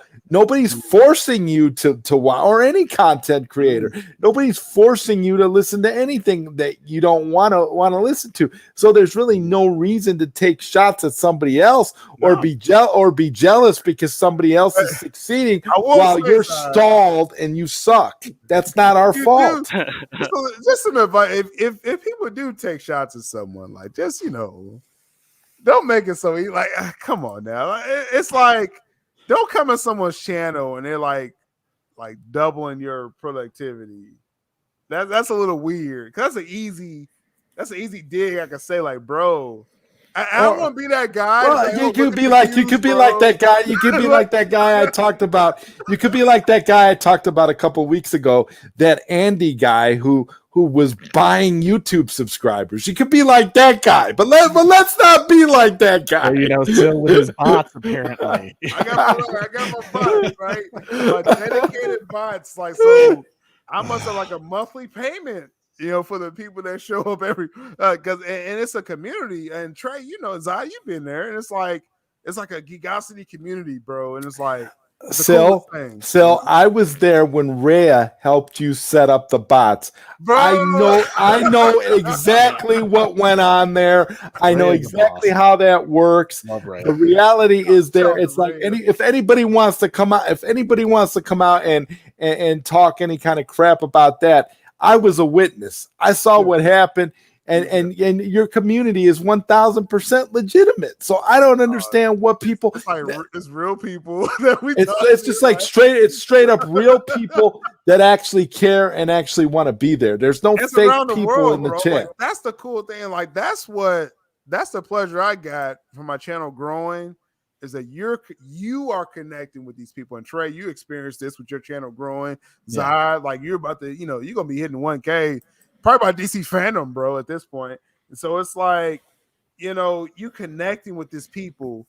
I can't cheat that. You know what I'm saying? Right. I can't, be like, let me buy some bots and like the fake people. I don't want no fake people. Let me buy some subs, let me buy some views. And while I'm at it, I might as well just buy myself a personality too, because obviously if I gotta buy subs and I gotta buy views, nobody's watching my stuff. So who am I doing this for?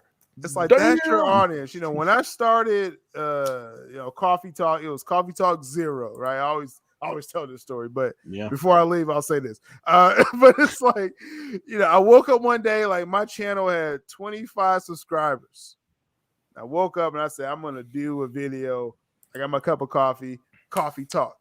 And like, my camera shut off and everything was going all crazy. Had like, 16 people in the chat, but we rocked it out, right? And like, that's how it started, bro. So it's like, I can't do nothing artificial with that. I want real people along the way. And that's how it's grown. And it's like, right. Unlike the guy. Go ahead, Johnny. Integrity, after 1,000 you get to monetize your channel, but after that it doesn't really matter. Subs are they're dead. It all has to do with watch time and connectivity, people talking to you while you're streaming. Subs don't really matter on YouTube anymore. Right. Subs are not important. Subs are not important, but to our fictitious example, Andy. See, Andy was sitting at, he barely had 500 subscribers. And what Andy did was he hid his subscriber count on YouTube, like a moron. He just hid his sub count and waited until after his purchase went through. And once the credit card went through, he, once he got permission from his wife to use the credit card to buy some subs. Oh man. He basically got the 1K that he needed to monetize his channel, and then all of a sudden, out of the blue, he now you can see his sub count, but yet he gets an average of 10 to 30 views per video. So I don't know who's watching Andy's content, because clearly Andy is not getting the views that are associated with damn near 2,000 subscribers. So Andy, I don't know what you're doing, man. I don't know who's watching your stuff, dude. It's a little weird. I feel kind of bad for you. Maybe you guys should sort of, instead of focusing on merchandise and Beatles poses from 50 years ago, you should try to switch up the content a little bit. Do something to engage with your audience, and perhaps you'll get more views. I don't get these people, Sil. It's crazy, bro. That's wild, man. I just enjoy just seeing, like I said, just I only can deal with my viewers, right? And it's like people that I engage with, and it's like you want to see that uptick, and I loved watching that like week to week. Like, okay, and it was really around when the Snyder Cut was coming out. You had more people watching, and it's like that's how you do it, And I think, like I said, with your channels, if you do DC, that's going to grow around this event as well. It's like that's how it goes. It's about being organic, dude. I don't know this buying shit. I don't know. I love you, integrity. Andy isn't a real dude.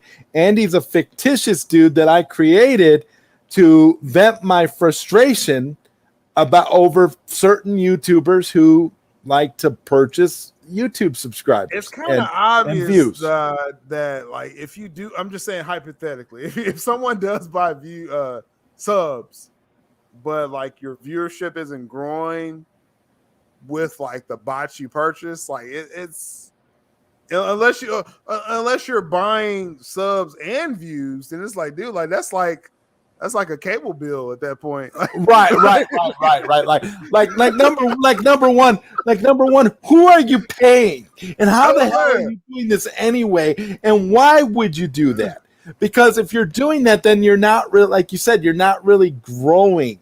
Man, as a content creator. There's no point. Yeah. Like I could never see somebody like actually doing that. Like what justification you would have for buying subs when, if you're just confident in the content that you produce and you have confidence in yourself, your people are going to follow you and they're going to pay attention, and you're going to organically build your channels the way all of us on this panel have been doing, and none of us have purchased subs. None of us have purchased views. None of us know a thing about that at all. But we know that option for losers exists. That's wild, man. That's it, dude. It's like for real. It's no satisfaction. If I look at my channel and I'm like, oh, let me purchase this to get, like, why? Like, what is that, bro? Reese makes a great point. And he says, Andy pays me $1K a month to hit F5 on 6 different keyboards. Exactly. Get out of here. Get the hell out of here with your get the hell out of here with your purchased subs. Get the hell out of here with your fake views, and get the hell out of here with your insults, jabs, and little snide comments on Twitter. We know who you are. We don't care, and we don't have time for it. So go away. Jesus. It's ridiculous, crazy, man. And with that, we at the tail end of the show, we want to welcome one other person, Master Skywalker. What's up, man? I didn't know it was Skywalker. Hey, why have confidence and work hard when you can just pay for shit? You know what I'm saying? It's an easier option. When you could just pay for shit. But the thing is, the thing about that is, if you can just, and this is my thing, if it was that easy, and there would be then everybody would be doing it, right? Right. It's like I can't imagine some of these websites that people have to go to. It's like, dude, you actually put your credit card number on this black market or dark web BS to buy some subs. ID theft shit. Like, what are y'all doing? You take PayPal now, you know what I'm saying? Like, real talk. Cryptocurrency shit. Cryptocurrency, PayPal, freaking, you name it, man. I mean, you're gonna pay. They're gonna pay. Coin. Yeah, he paid in Pokemon. Andy paid in Pokemon tokens. That's how he paid for his subscribers. Wild, man. Hey, I just wanted to say quickly, like, to watch you guys' growth, you know what I'm saying? Like, and hard work that you guys have been putting in, to actually see you guys streaming and putting that work in and engaging with your fan base, right? Like, there is nothing that can be substituted for that. And we all appreciate it as fans, right? And you guys keep us fed, man. So keep up the great work. Zod about to hit that 1K, and it's all about to be downhill. I appreciate everything you said, Master Skywalker. It's one of those things, man, where it's just I feel very good about where, and I always like to speak to Sil, because I consider Sil to be a brother from another mother, and him and I have been through a lot together. We have, and it's one of those things where I look at where we came from, how we started streaming, in terms of when we started streaming together, and that history and what happened and what transpired and what led everything here. And all I can say, Skywalker, there's a reason why.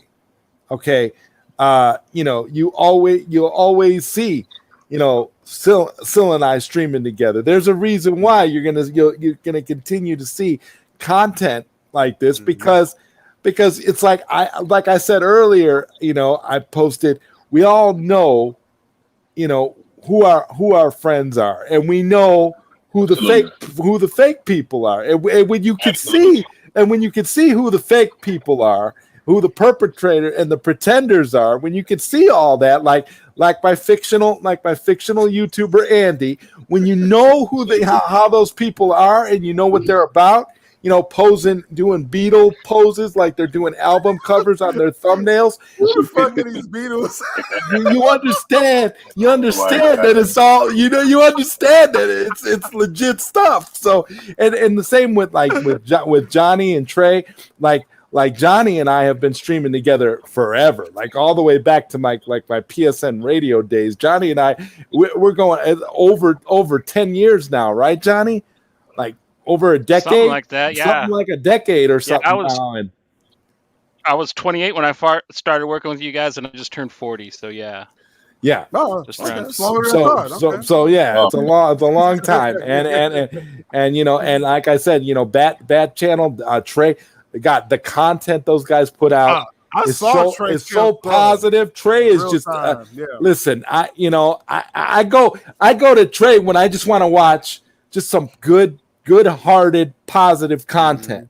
It's like you just get a feel good, a really positive feeling that's just amazing. I call the Bat Channel like the feel good channel. I'm like, man, I go over there, I watch it for positive stuff, and you come away feeling good. And that's what it's all about, creating content that's going to resonate with people and make people feel a certain way. And Skywalker, for you to come on and say the things that you just said, man, I mean, I appreciate that so much. It just touches my heart, man, because we're all just trying to put out quality content this is a hobby first, and we're all just trying to build and see where it goes. But nobody is sitting here with unrealistic expectations. Like my fictional friend Andy. Andy has delusions of grandeur. Okay, Andy. I'm gonna be bigger than PewDiePie. I'm gonna be PewDiePie. Yeah. Andy thinks he's gonna be bigger than PewDiePie. Andy probably isn't gonna even be able to touch Nerdy in many ways. I'm just saying. Yeah. And Andy's not going anywhere. Okay, he's a complete loser. He has no talent. He has no charisma. He's basically just like scum on the bottom of our shoes, dude. So we just have to pray for people like Andy. So I'm gonna pray for Andy.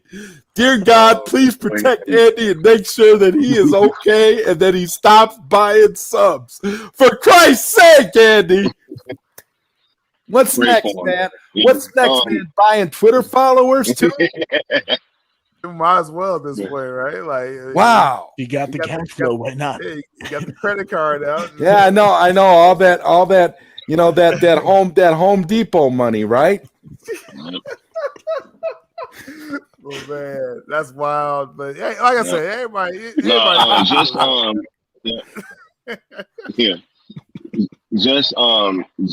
just watching you guys, right? Over like this past time and the banter that you guys have, and like the way that you engage with your fans, like it's also kind of like motivated me to even start doing my own kind of content, right? And you know, it's just like that with me. I'm sure that I'm not the only person that you guys have really inspired. So, you know, just really continue to do what you do, because in the end, it always pans out for people that put that real work in. And, you know, when you achieve things quickly, like it can also be taken away from you quickly. When you actually have to put that work in, you have to repeatedly show up every day and and keep doing what you do, then it becomes much harder to take that from you. You know what I'm saying? So right, solidify it. Right. That's the thing. Like that's one of the coolest things. I mean, obviously, I do it like Zod said. This is like a hobby. It's like a passion, project that we do every week. And then when you hear from people, like, I mean, you see the likes, you see the engagement, but then like what you just said, Skywalker, where a few people they've said like, "Yo, like I want to start my channel just because, like, man, it just looks fun what y'all doing, right?" And I'm like, "Man, just do it. Like, just do you." I remember me and Trey talked about this, like, you know what I'm saying? We was talking about just being ourselves, right? Yeah, Trey, and it's like that's the key to content creating. It's room for everybody doing this, right? You just kind of find your niche to it, and so that's one of the biggest things I get from doing content is that people will tell me or Zod or whatever. It's like, yo, like that's actually inspiring me to do, my passion. Like that's the coolest thing in the world to me, man. Like, for real. Yeah. Oh my God. I can't wait, Skywalker. That's going to be amazing, bro. You hosting live streams and doing your thing, man. That'd be dope. I'm telling you, we've met so many great people over this time period. And I know, I single out people like Andy, but I have to say, with the exception of with the exception of Andy and like three other people, I would say that we've been pretty fortunate. Honestly, it's more positive than negative. It's definitely more positives. You're gonna have some idiots out there. It is what it is. But people that I stream with, and like when I open it up to these guys on the panel, that's what it's all about to me, man. It's like it kind of drowns out the weirdos. For real. Yeah.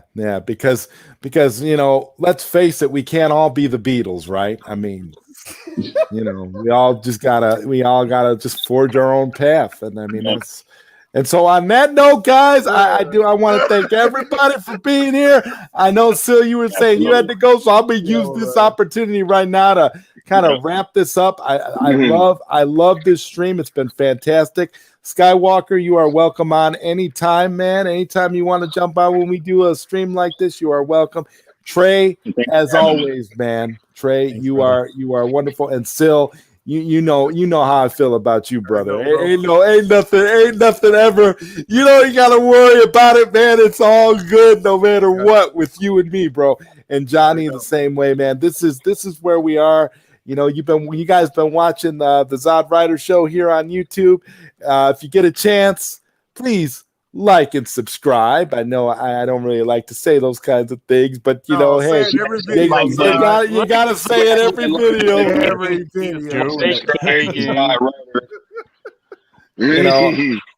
You know, it's the nature of how it works. Got to just say it. So yeah, please like and subscribe. And you know, I will be back tomorrow with late night Q&A. I've got Fathers of the Dark Knight, Batman stage play, playwright and director Roberto Williams going to be on with me for that late night episode interview tomorrow. So that should be a lot of fun. So definitely tune into that. And guys, this is just some wonderful stuff. Hashtag restore the Snyderverse, release the Ayer cut, and guess what? In Mikey Sutton we trust. Good night, everybody.